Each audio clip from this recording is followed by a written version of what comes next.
Hello everyone, मैं प्रिया शेखावत स्वागत करती हूँ आप सभी का इस 12th plus online digital platform पर। तो जैसा कि आप सभी लोग जानते हैं कि हमारा प्लेटफॉर्म आप लोगों के लिए मोस्ट इम्पॉर्टेंट क्वेश्चंस की सीरीज लेकर आया हुआ है और हमने पिछले जो लेक्चर्स रहे हैं उसमें बॉटनी के जो मोस्ट इम्पॉर्टेंट क्वेश्चंस हैं उनको डिस्कस किया है।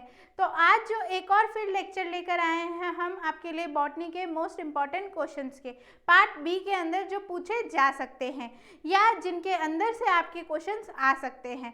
तो आइए देखते हैं हम पार्ट बी के कुछ और मोस्ट इम्पॉर्टेंट क्वेश्चंस, जिसके अंदर हमारे पास सबसे पहला क्वेश्चन आप लोगों के लिए दे रखा है न्यूट्रिशन इन बैक्टीरिया, यानी जीवाणुओं के अंदर पोषण के माध्यम।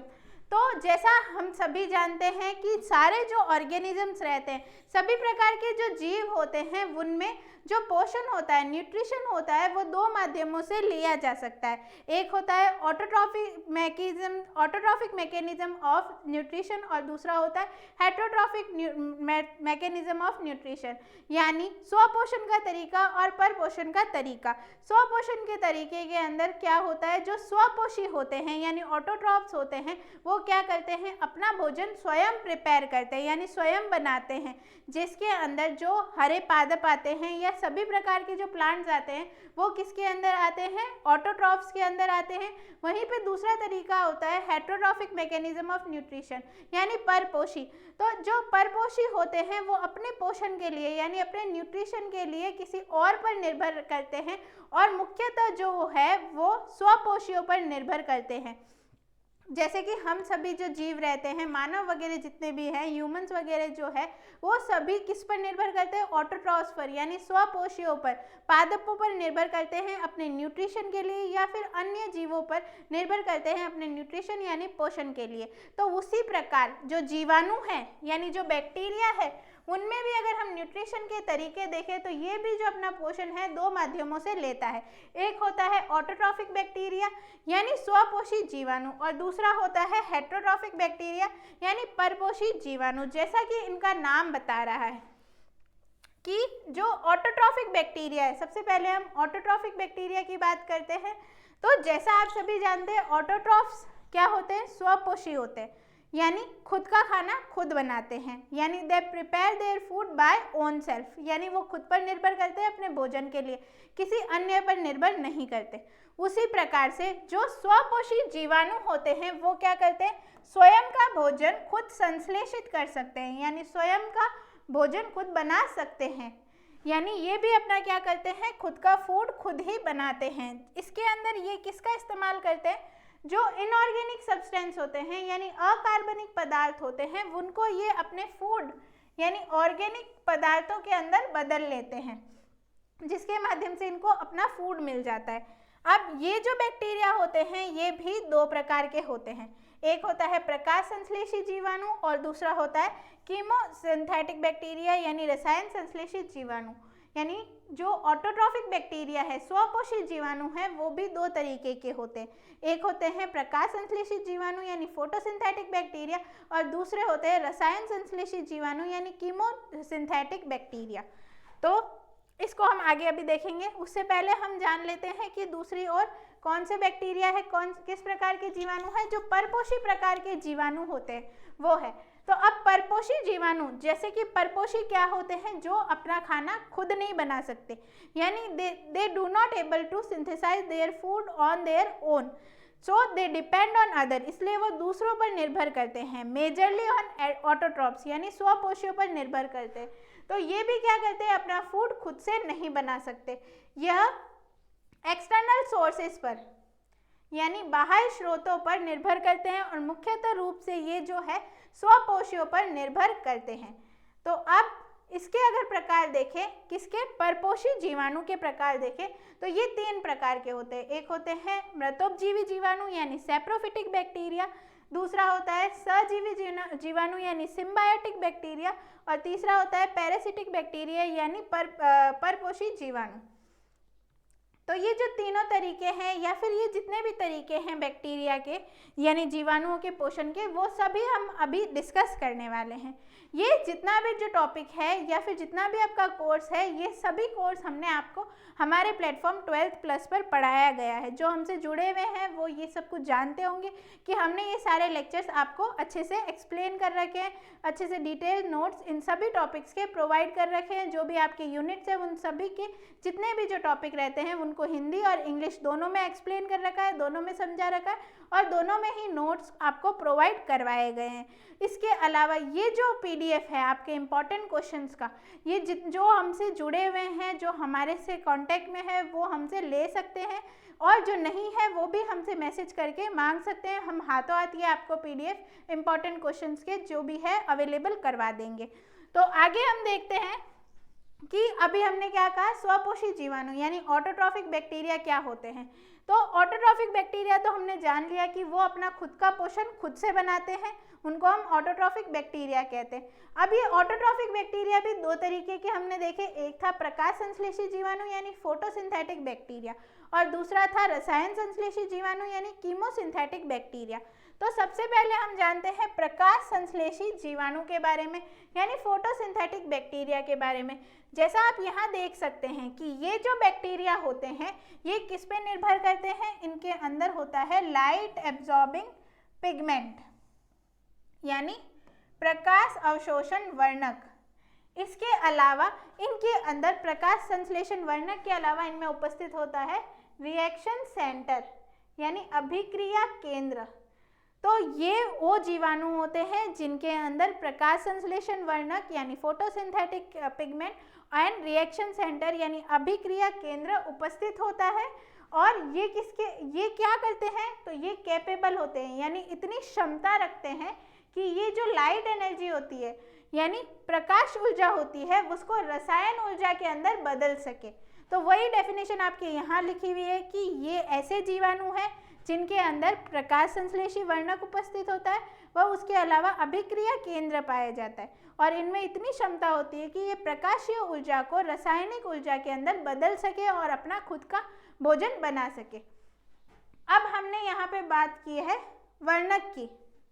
तो जैसा आप सभी लोग जानते हैं कि पिगमेंट, आप लोगों ने मेनली पिगमेंट सुना होगा क्लोरोफिल यानी हरित वर्णक जो रहता है जिसको हम क्लोरोफिल कहते हैं। अब ये जो क्लोरोफिल है वो सभी प्लांट्स के अंदर उपस्थित होता है और प्लांट्स की हेल्प करता है किसके, फूड सिंथेसाइज करने के लिए। यानी ऑटोट्रॉफिक जो प्लांट रहते हैं, स्वपोषी जो पादप होते हैं, उनमें क्लोरोफिल नामक वर्णक उपस्थित होता है जिसकी उपस्थिति के कारण जो पादप है वो अपना स्वयं का भोजन खुद बना सकते हैं। उसी प्रकार जो जीवाणु होते हैं उनके अंदर भी फोटोसिंथेटिक पिगमेंट पाए जाते हैं यानी प्रकाश संश्लेषी वर्णक देखने को मिलते हैं। अब इनमें ये पिगमेंट कौन कौन से होते हैं, तो जैसा आप बैक्टीरिया के नाम से याद रख सकते हैं बैक्टीरियो क्लोरोफिल, जैसे क्लोरोफिल होता है उसी प्रकार से बैक्टीरियो क्लोरोफिल भी होता है। दूसरा है बैक्टीरियो विरिडिन और थर्ड है क्लोरोबियम क्लोरोफिल।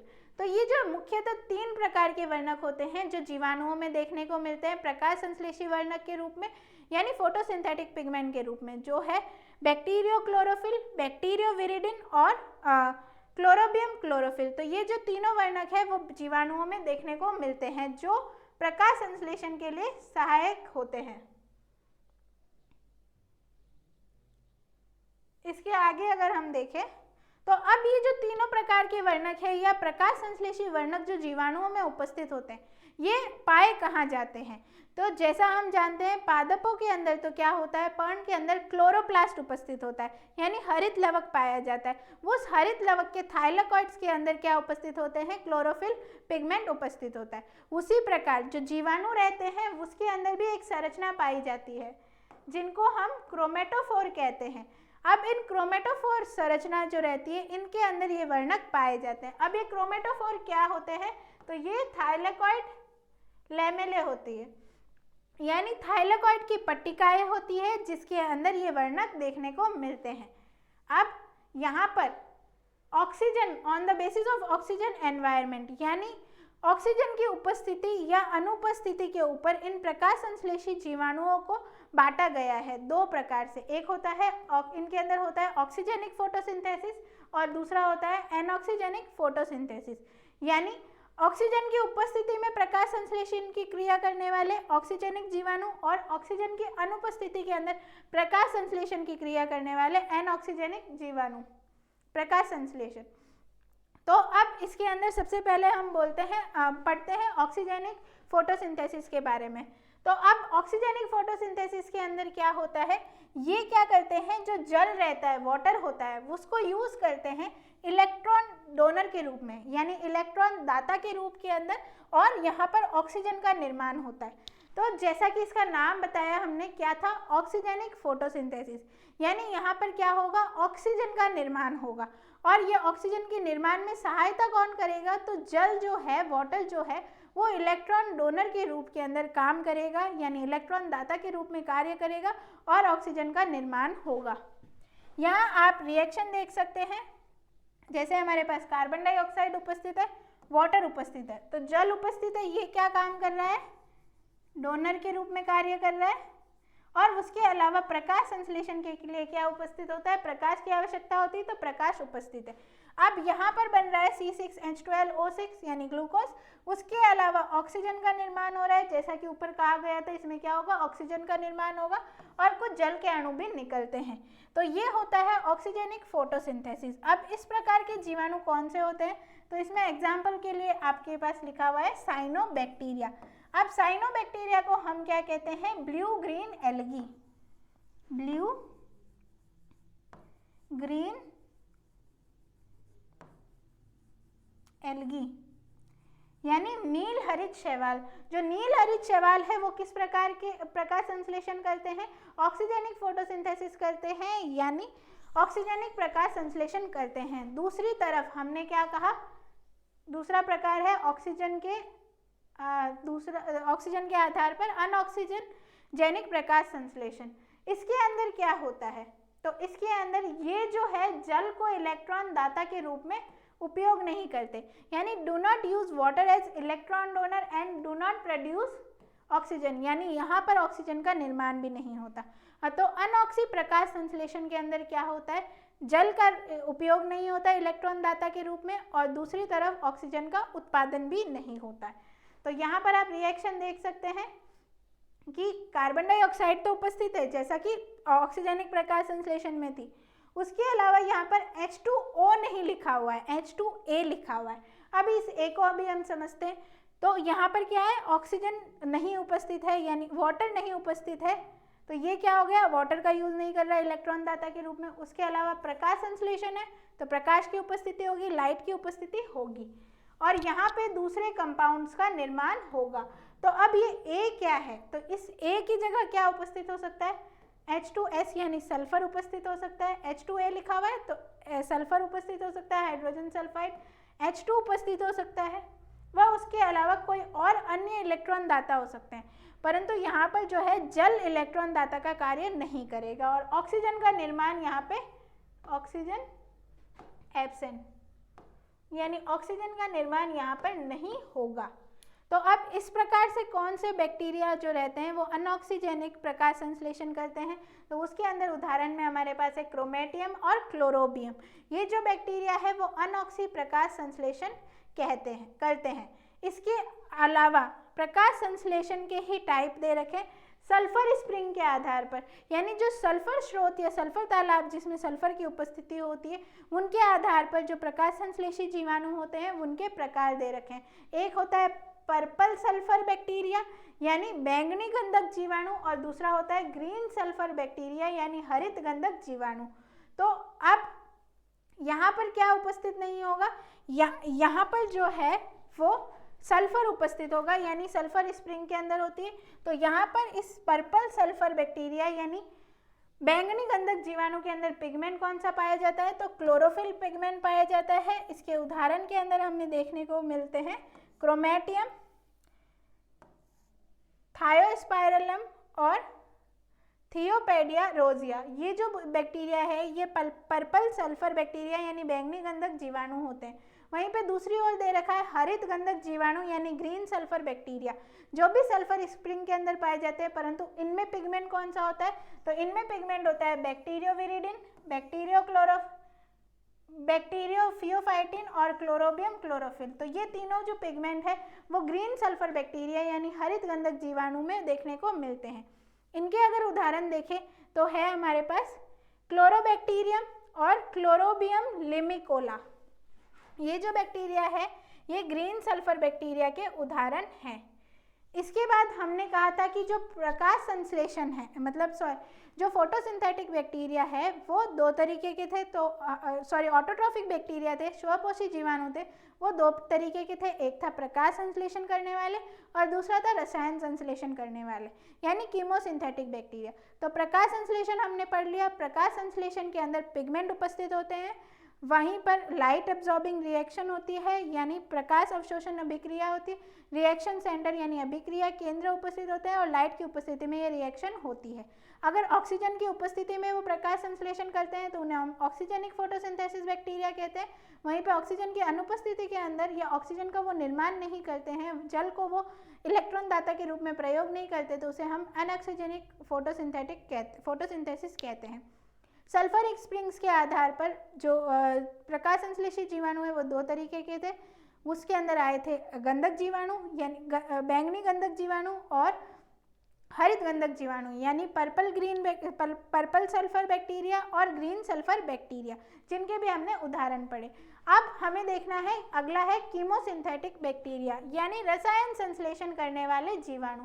तो अब जैसा इनका नाम बता रहा है ये क्या करते हैं, कीमोसिंथेटिक यानी रसायन संश्लेषण जीवाणु होते हैं। तो ये जो बैक्टीरिया होते हैं ये यूज करते हैं केमिकल कंपोनेंट को। यहाँ पर जो है लाइट का प्रयोग नहीं होता, ये प्रकाश का उपयोग नहीं करते, ये केमिकल का उपयोग करते हैं यानी रसायनों के द्वारा अपनी फूड और एनर्जी का यानी ऊर्जा व खाद्य पदार्थों का निर्माण करते हैं ऑक्सीडेशन के द्वारा। यानी जो भी पदार्थ उपस्थित होते हैं उनके ऑक्सीकरण द्वारा ये ऊर्जा और खाद्य पदार्थों का निर्माण करते हैं। अब इसमें केमिकल कंपोनेंट की जगह पे क्या क्या हो सकते हैं, यानी जो रासायनिक पदार्थ है वो किस किस रूप के अंदर उपयोगी हो सकता है। तो ये यूज़ करते हैं सल्फर और इसके कंपाउंड यानी गंधक और उसके यौगिक, ammonia nitrate, iron, hydrogen, carbon monoxide, ये सभी प्रकार के कंपोनेंट यानी पदार्थ ये उपयोग करते हैं। तो अब इसी के आधार पर कीमोसिंथेटिक बैक्टीरिया जो रहते हैं वो भी अलग अलग प्रकार के होते हैं, जिनके प्रकार अभी हम देखते हैं। तो अब सबसे पहले है गंधक जीवाणु यानी सल्फर बैक्टीरिया। इनको हम सल्फोनोमोनाज भी कहते हैं, सल्फोमोनाज भी कहते हैं।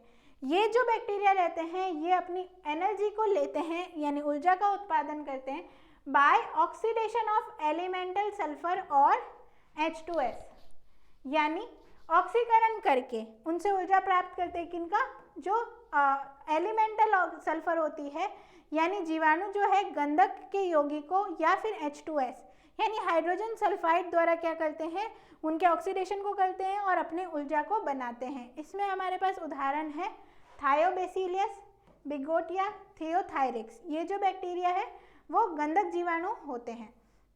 अब इन गंधक जीवाणु के भी दो प्रकार होते हैं। एक होते हैं एलिमेंटल सल्फर ऑक्सीडाइजिंग बैक्टीरिया, यानी जो एलिमेंटल सल्फर होती है, तत्वीय गंधक होती है, उसको ऑक्सीडाइज करने वाले जीवाणु। और दूसरे होते हैं सल्फाइड ऑक्सीडाइजिंग जीवाणु, यानी जो सल्फाइड रहता है उसको ऑक्सीडाइज करके, ऑक्सीकृत करके अपना भोजन संश्लेषित करते हैं, उस प्रकार के जीवाणु।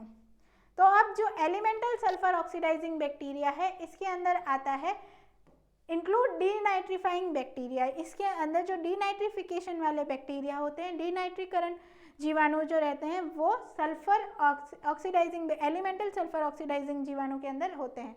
ये जो सल्फर रहता है उसको H2SO4 में बदलते हैं। जैसे आपके लिए यहाँ पे रिएक्शन दी गई है 2S यानी सल्फर H2O, O2, ये तीनों उपस्थित है। ये क्या करेंगे, H2SO4 का निर्माण करेंगे और उसके अलावा ऊर्जा की विमुक्ति करेंगे, यानी ऊर्जा निर्माण करते हैं। इसके अंदर हमारे पास उदाहरण है थायोबैसिलस डीनाइट्रिफिकेंस। अब ये इसके उदाहरण से आप इसको याद रख सकते हैं कि इसके अंदर कौन से बैक्टीरिया आते हैं, डीनाइट्रीफाइंग बैक्टीरिया आते हैं, या डीनाइट्रीफाइंग जीवाणु के हिसाब से आप याद रख सकते हैं इसका उदाहरण थायोबैसिलस डीनाइट्रिफिकेंस। दूसरी ओर है सल्फाइड ऑक्सीडाइजिंग बैक्टीरिया, यानी सल्फाइड का ऑक्सीकृत करने वाले जीवाणु। तो ये हमारे पास H2S उपस्थित है, हाइड्रोजन सल्फाइड उपस्थित है, वो यहाँ पर क्या करेंगे, सल्फर का निर्माण करेंगे। हाइड्रोजन सल्फाइड का जो ऑक्सीकृत फॉर्मेशन है वो ऑक्सीकृत होकर सल्फर का निर्माण करता है। तो यहाँ पे रिएक्शन दी गई है 2H2S 4O2 gives 2H2 2S और एनर्जी, यानी ऊर्जा विमुक्ति होगी। उसके अलावा सल्फर बनेगा और वाटर के मॉलिक्यूल्स का निर्माण होगा। अब इसके अंदर जो उदाहरण है वो है बिगोटिया नामक जो जीवाणु है, वो सल्फाइड ऑक्सीडाइजिंग बैक्टीरिया के अंदर आता है। तो ये था कीमोसिंथेटिक बैक्टीरिया के अंदर गंधक जीवाणु के बारे में। अब दूसरा आता है कीमोसिंथेटिक बैक्टीरिया के अंदर लोह जीवाणु यानी आयरन बैक्टीरिया। अब ये जो बैक्टीरिया रहते हैं ये भी अपना ऊर्जा का उत्पादन करते हैं, पर ये यहाँ पर क्या करते हैं, oxidation of ferrous compound to ferric compounds, यानी जो फेरस यौगिक होते हैं उसको फेरिक यौगिक के अंदर बदल देते हैं, यानी Fe2+ को Fe3+ के अंदर बदल देते हैं। ये फेरस यौगिकों को फेरिक यौगिकों के अंदर बदल देते हैं। अब इसके अंदर हमें उदाहरण पूछे जाए तो लेप्टोथ्रिक्स, बेलिनोनेला और फेरोबैसिलस, यहाँ आपके पास उदाहरण भी इक्वेशन भी दी गई है कि किस प्रकार से इनमें रिएक्शन होती है। तो यहाँ पे दिया हुआ है 4FeCO3 ऑक्सीजन और वाटर, यहाँ पे बनेगा 4FeOH3 4CO2 और एनर्जी विमुक्त होगी, यानी ऊर्जा का निर्माण होगा। तो अब ये यहाँ पर जो है फेरस यौगिक उपस्थित है और ये यहाँ पर जो है फेरिक यौगिक उपस्थित है। तो इस प्रकार जो लोह जीवाणु होते हैं वो फेरस यौगिकों को फेरिक यौगिकों में बदलकर ऊर्जा का उत्पादन करते हैं। अगला आता है प्रकार हाइड्रोजन बैक्टीरिया यानी हाइड्रोजन जीवाणु। अब इसके अंदर क्या करते हैं, ये जो जीवाणु होते हैं वो एटॉमिक हाइड्रोजन को यानी अनुरूपी हाइड्रोजन को क्या करते हैं, वाटर में बदलते हैं and by chemical synthesis produce energy for use, और उसी के द्वारा वो रासायनिक अभिक्रिया द्वारा या रासायनिक संश्लेषण द्वारा ऊर्जा का उत्पादन करते हैं अपने उपयोग के लिए। तो यही डेफिनेशन आपके लिए हिंदी में लिखी हुई है कि ये जीवाणु अनुरूपी हाइड्रोजन को जल में बदल देते हैं एवं रासायनिक संश्लेषण से ऊर्जा का निर्माण करते हैं। अब हाइड्रोजन बैक्टीरिया के हमसे कोई उदाहरण पूछे तो उसमें आते हैं बैसिलस स्पेंटोट्रोफस और हाइड्रोसोमोनास। हाइड्रोजन से आप याद रख सकते हैं हाइड्रोसोमोनास। अब इसके अंदर भी आपके पास रिएक्शन दी हुई है कि H2 है यानी एटॉमिक हाइड्रोजन है, अनुरूपी हाइड्रोजन है, उसके साथ ऑक्सीजन की रिएक्शन होगी और जल का निर्माण होगा। उसके अलावा ऊर्जा का निर्माण होगा, जो ऊर्जा ये अपने उपयोग के अंदर यूज कर लेंगे। नेक्स्ट आते हैं नाइट्रीफाइंग बैक्टीरिया यानी नाइट्रिकारी जीवाणु। तो ये भी जो है कीमोसिंथेटिक बैक्टीरिया यानी रसायन संश्लेषी जीवाणु के प्रकार के अंदर आता है। ये जो प्रकार के बैक्टीरिया होते हैं ये अपनी ऊर्जा का नाइट्रोजन यौगिक जो रहते हैं उनके द्वारा उत्पादन करते हैं। अब इसके अंदर सबसे पहले तो यहाँ पर क्या आ रखा है, इसके अंदर पहले तो होता है कि ऐसे बैक्टीरिया जो अमोनिया को नाइट्राइड में बदलते हैं यानी अमोनिया को नाइट्राइड में ऑक्सीकृत करते हैं। इसके अंदर उदाहरण दे रखा है नाइट्रोसोमोनास और नाइट्रोबैक्टर। यहाँ आप देख सकते हैं ये हमारे पास क्या उपस्थित है, अमोनिया उपस्थित है। अब अमोनिया के साथ ऑक्सीजन उपस्थित है, ऑक्सीकृत होगा यानी ऑक्सीडाइजेशन होगा इसका। और यहाँ पे ये जो बैक्टीरिया है ये बैक्टीरिया काम करते हैं और इसको बदल देते हैं नाइट्राइट्स के अंदर, और उसके अलावा जल और ऊर्जा की विमुक्ति होती है, जो ऊर्जा जो है वो आगे उपयोग हो जाती है। अब दूसरा इसके अंदर क्या आते हैं, वो जीवाणु आते हैं जो नाइट्राइट्स को नाइट्रेट्स में बदल देते हैं, जिसके अंदर आप देख सकते हैं उदाहरण है बैक्टोडर्मा और नाइट्रोकोकस का। ये यहाँ पे नाइट्राइट्स के रूप में उपस्थित है और ये यहाँ पे नाइट्रेट्स के रूप में उपस्थित है। ऑक्सीडाइजेशन होगा और एनर्जी का निर्माण होगा।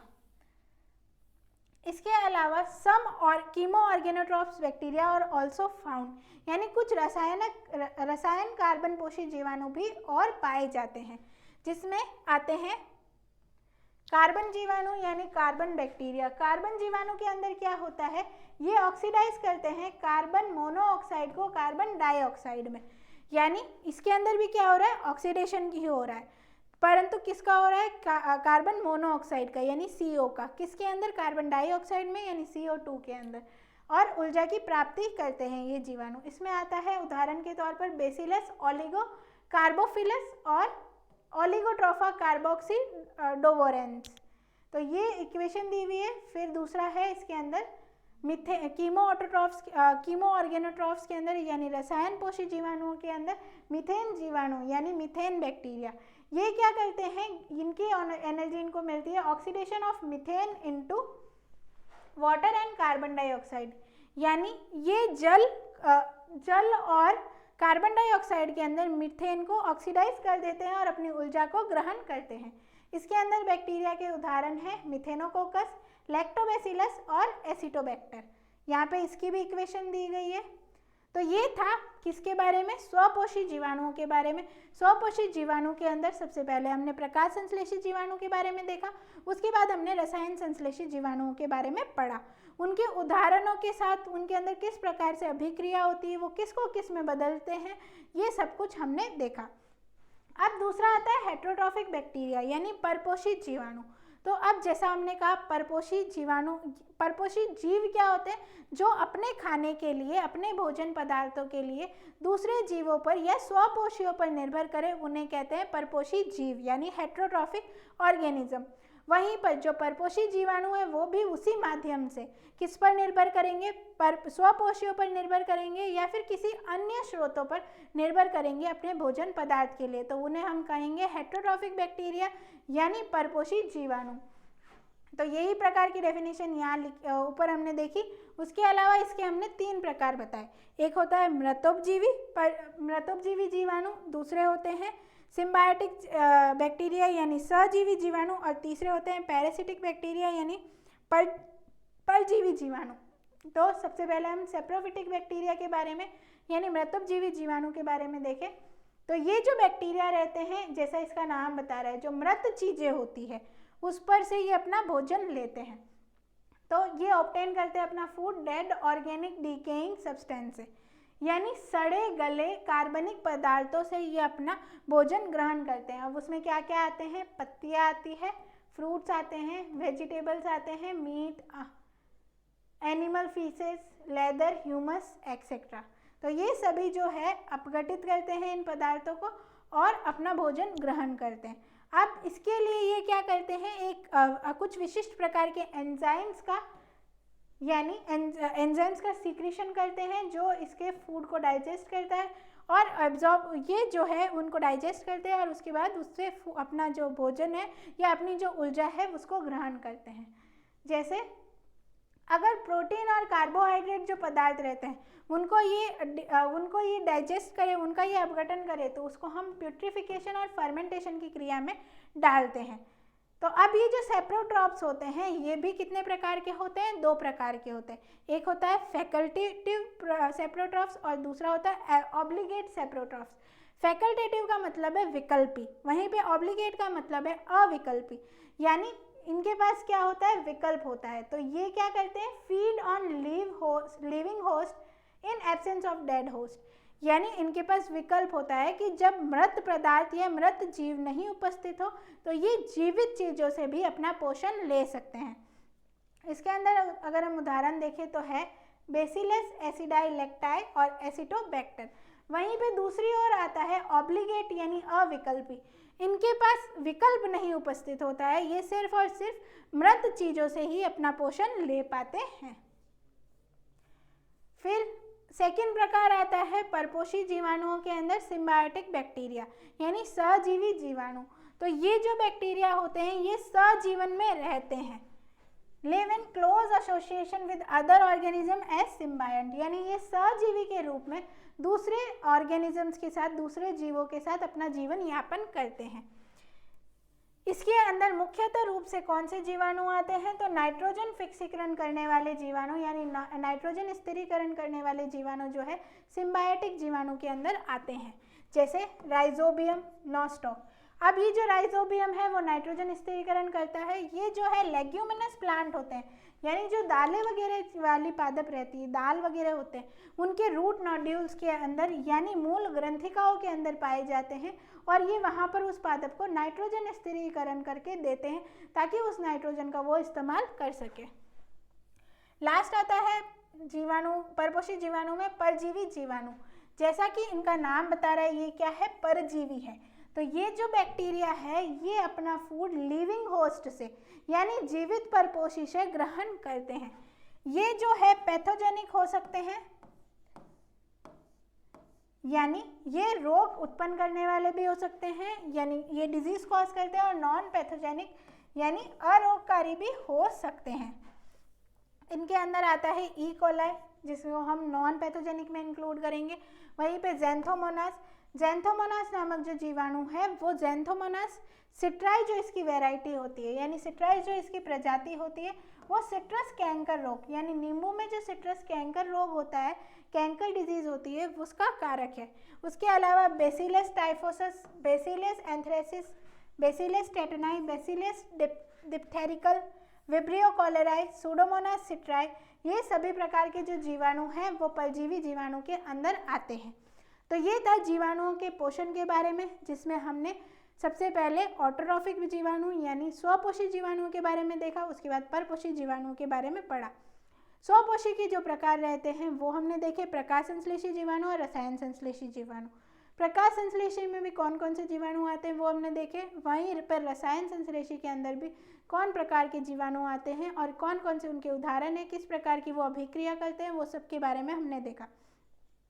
फिर हमने हेटेरोट्रॉफिक बैक्टीरिया यानी स्वपरपोषी जीवाणु के बारे में देखे, जो स्वपोषियों पर अपने भोजन के लिए निर्भर करते हैं, जिसमें सैप्रोफिटिक यानी मृतोपजीवी जीवाणु, सिम्बायोटिक यानी सहजीवी जीवाणु और पैरासिटिक यानी परजीवी जीवाणु आते हैं। इनको भी हमने उदाहरण के साथ, डेफिनेशन के साथ अच्छे से समझा। ये जिस फॉर्मेट में लिखे हुए हैं आपको उसी फॉर्मेट में हमारे ऐप पर प्रोवाइड होते हैं, यानी दोनों लैंग्वेज में हमारे द्वारा आपको पढ़ाया जाता है व समझाया जाता है। प्रत्येक टॉपिक को हमारे जो भी फैकल्टी रहती है वो सभी जो है आपको हिंदी और इंग्लिश दोनों लैंग्वेज में पढ़ाते हैं और अच्छे से समझाने का ट्राई करते हैं। तो अब हमारे पास सेकंड क्वेश्चन आता है, जो है बी पार्ट में आपसे पूछा जा सकता है कि एंडोस्पोर यानी अंतःबीजाणु के बारे में बताइए। तो अंतःबीजाणु को जानने से पहले जो हमारे बैक्टीरिया होते हैं यानी जो जीवाणु होते हैं, इन जीवाणुओं के अंदर, बैक्टीरियाज के अंदर जो जनन है वो 3 प्रकार से होता है। एक होता है वेजिटेटिव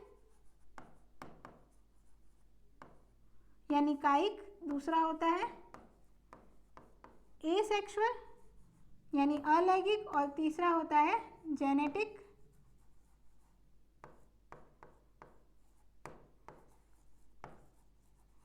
रिकॉम्बिनेशन यानी आनुवांशिक पुनर्योजन। तो अब जो ये अलैंगिक प्रजनन होता है, अलैंगिक प्रजनन जो रहता है वो फर्दर 3 तरीकों से होता है। एक होता है कोनिडिया के माध्यम से, एक होता है ओडियोस्पोर के माध्यम से और लास्ट होता है, एक होता है एंडोस्पोर के माध्यम से, यानी अंतःबीजाणु के तरीके से कोनिडिया के माध्यम से और ओइडियोस्पोर के माध्यम से।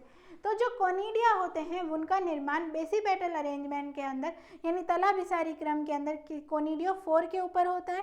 वहीं पर ओडियोस्पोर जो रहते हैं वो सेप्टेड सेगमेंट होते हैं यानी पट वाले खंड होते हैं जो भी बीजाणु खंड की तरह काम करते हैं और आगे अलैंगिक प्रजनन में सहायक होते हैं। और अंत में जो है वो एक आता है हमारे पास एंडोस्पोर यानी अंतःबीजाणु तरीके का जनन, अलैंगिक जनन जो जीवाणु में पाया जाता है।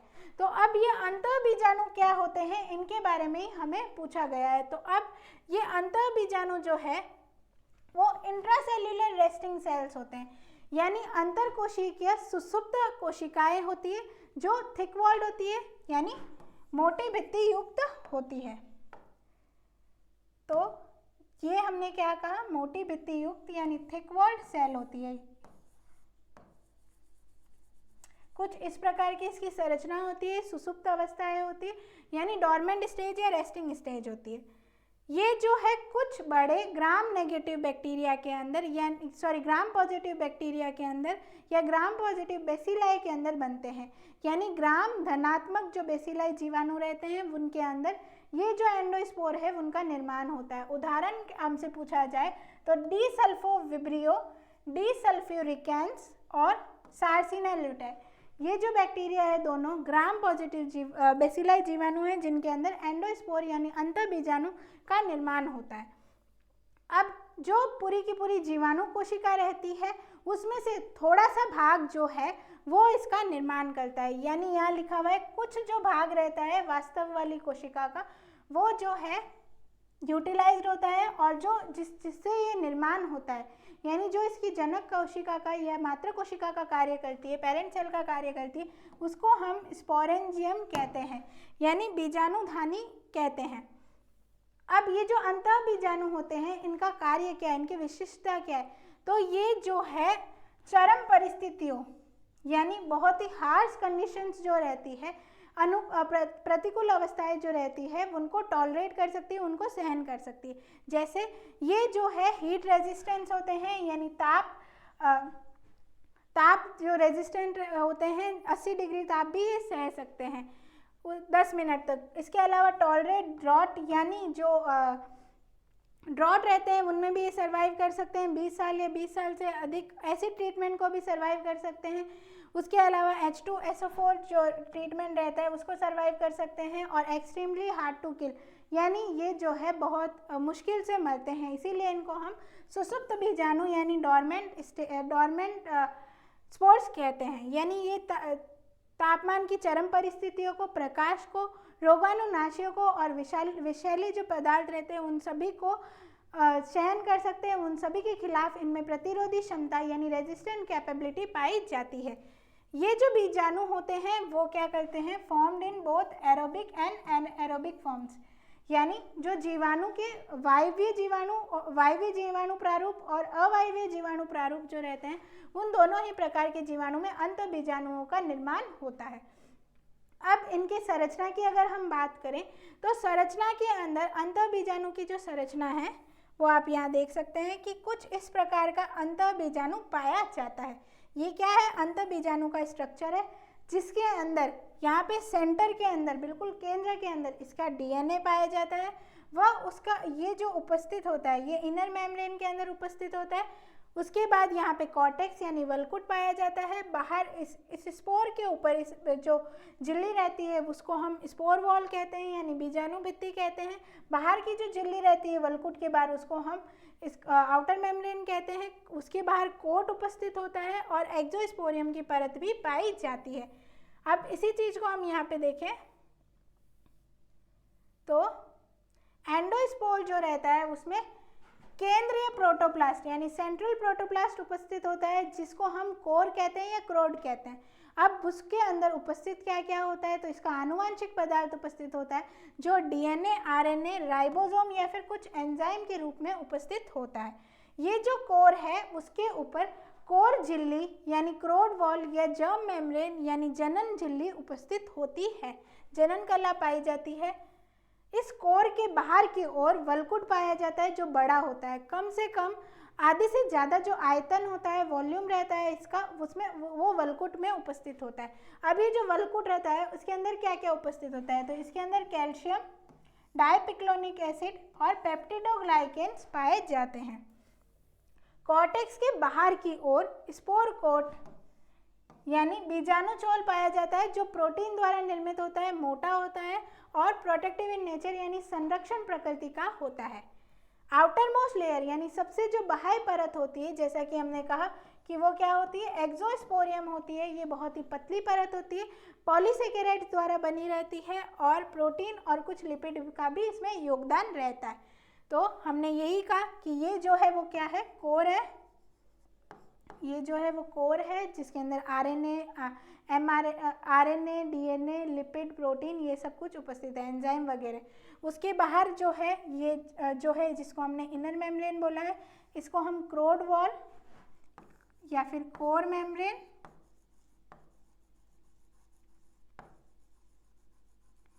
या जर्म मेम्ब्रेन भी बोलते हैं।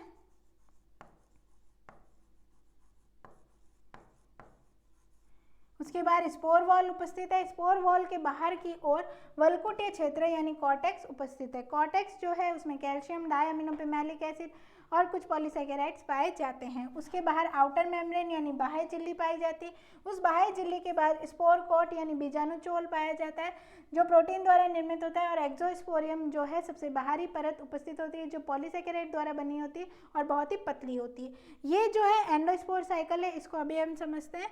उससे पहले हम जान लेते हैं कि अंतःबीजाणु की कार्यात्मक विशिष्टता यानी फिजियोलॉजिकल कैरेक्टरिस्टिक्स क्या होते हैं। तो इसमें हमने कहा कि प्रतिरोधी क्षमता पाई जाती है, यानी ये सब कुछ टॉलरेट कर सकता है। तो अब ये जो प्रतिरोधी क्षमता है या रेजिस्टेंट कैपेबिलिटी है वो अंतःबीजाणु के अंदर किस वजह से पाई जाती है। तो ये जो है उपापचयी क्रियाओं की न्यूनता होती है इसके अंदर, यानी डेफिशिएंसी होती है मेटाबॉलिक एक्टिविटीज़ के अंदर, उसकी वजह से। उसके अलावा इसमें जल का बहुत ही कम अमाउंट यानी अल्प मात्रा में जल उपस्थित होता है, वाटर बहुत ही लेस अमाउंट में प्रेजेंट होता है।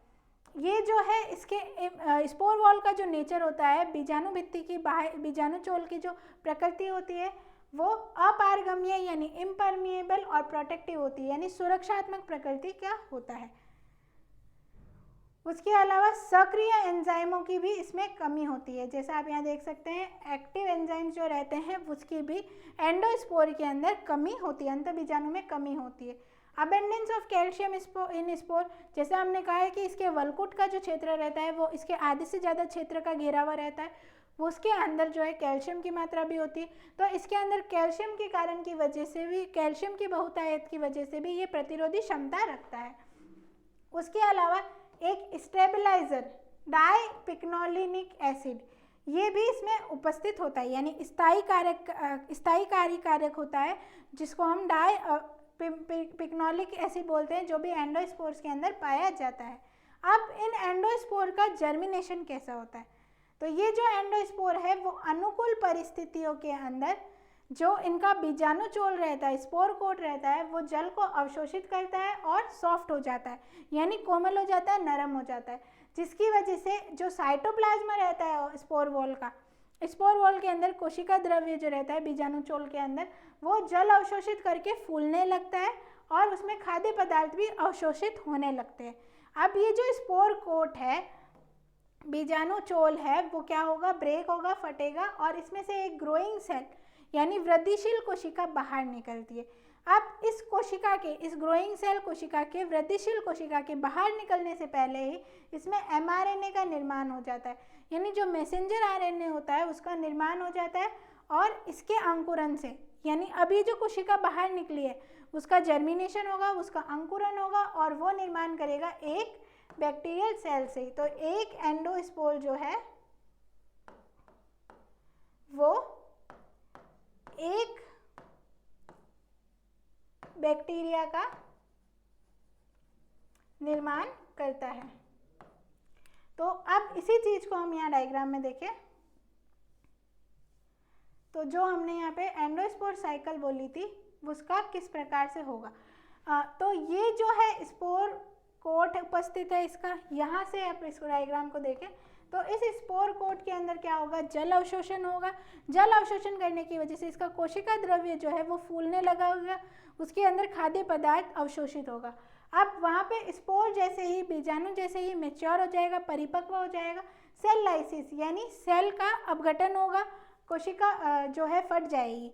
जब कोशिका फटेगी तो इसके अंदर जो ये एंडोस्पोर उपस्थित है वो क्या होगा, उसकी बाहर विमुक्ति हो जाएगी। अब ये एंडोस्पोर बाहर आ गया तो अब इसका अंकुरन होगा और इसके अंकुरन से एक कायिक कोशिका का निर्माण होगा। ये कायिक कोशिका किसकी है, तो ये कायिक कोशिका बैक्टीरिया की है, यानी जीवाणु की है। अब इसके अंदर एसिमेट्रिक सेल डिवीजन होगा, यानी असममित कोशिका विभाजन होगा, जिसकी वजह से दो कोशिकाओं का निर्माण होता है। एक होती है मदर सेल और एक होता है प्री स्पोर यानी प्राक बीजाणु और मात्र कोशिका। इन दोनों के बीच में पट का निर्माण हो जाता है, तो ये दो अनियमित कोशिकाएं बनती है। और ये जो है प्री स्पोर, ये 4 स्पोर का निर्माण करता है, फिर इसके अंदर वलकुट का भी निर्माण हो जाता है और आगे चल के ये पूरा का पूरा वापस से जो एंडोस्पोर वाला बैक्टीरिया है, एंडोस्पोर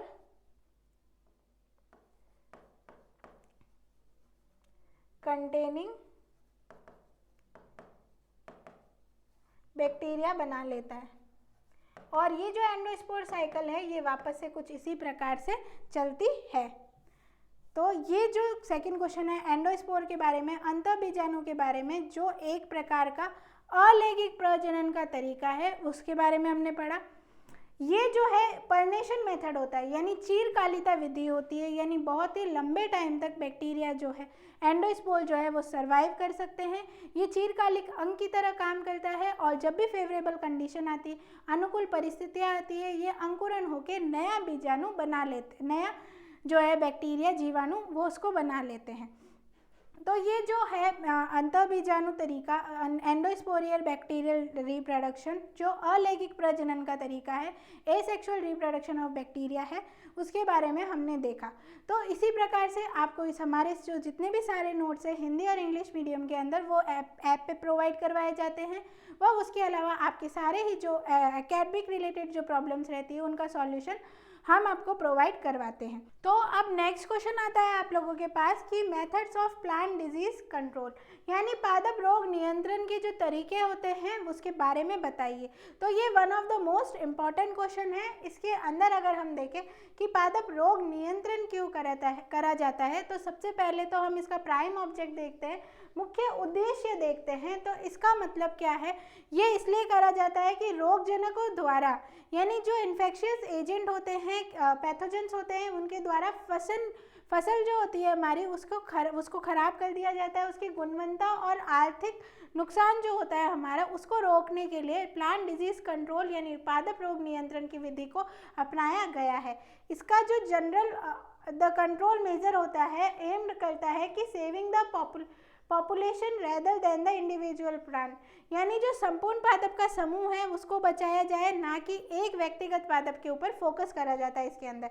इसके लिए इसके हिसाब से the use of plant disease control measure is only desirable, यानी ये जो तरीके हैं पादप रोग नियंत्रण के, ये तभी वांछनीय होंगे जब जो इनके द्वारा क्रॉप बचाई गई है उसकी जो लागत रहती है वो उसकी इकोनॉमिक वैल्यू से, यानी जो इनके उपाय से होने वाली जो फसल की लागत है उसके आर्थिक मूल्य से कम हो, यानी जितने पैसे हमने फसल उगाने के लिए खर्च करे हैं उससे इनका जो यूज़ होता है, यानी इनके ऊपर जो खर्चा होता है प्लांट डिजीज कंट्रोल के ऊपर वो कम हो, तभी ये जो तरीका है वो हमारे लिए फ़ायदेमंद होगा।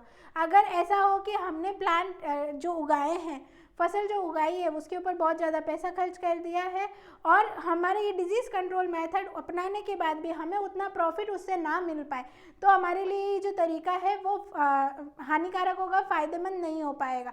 इसलिए हमारी फसल का जो आर्थिक लागत है वो हमें अधिक मिलना चाहिए अगर हम प्लांट डिजीज़ कंट्रोल को यूज़ कर रहे हैं, यानी पादप रोग नियंत्रण के तरीकों को अपना रहे हैं।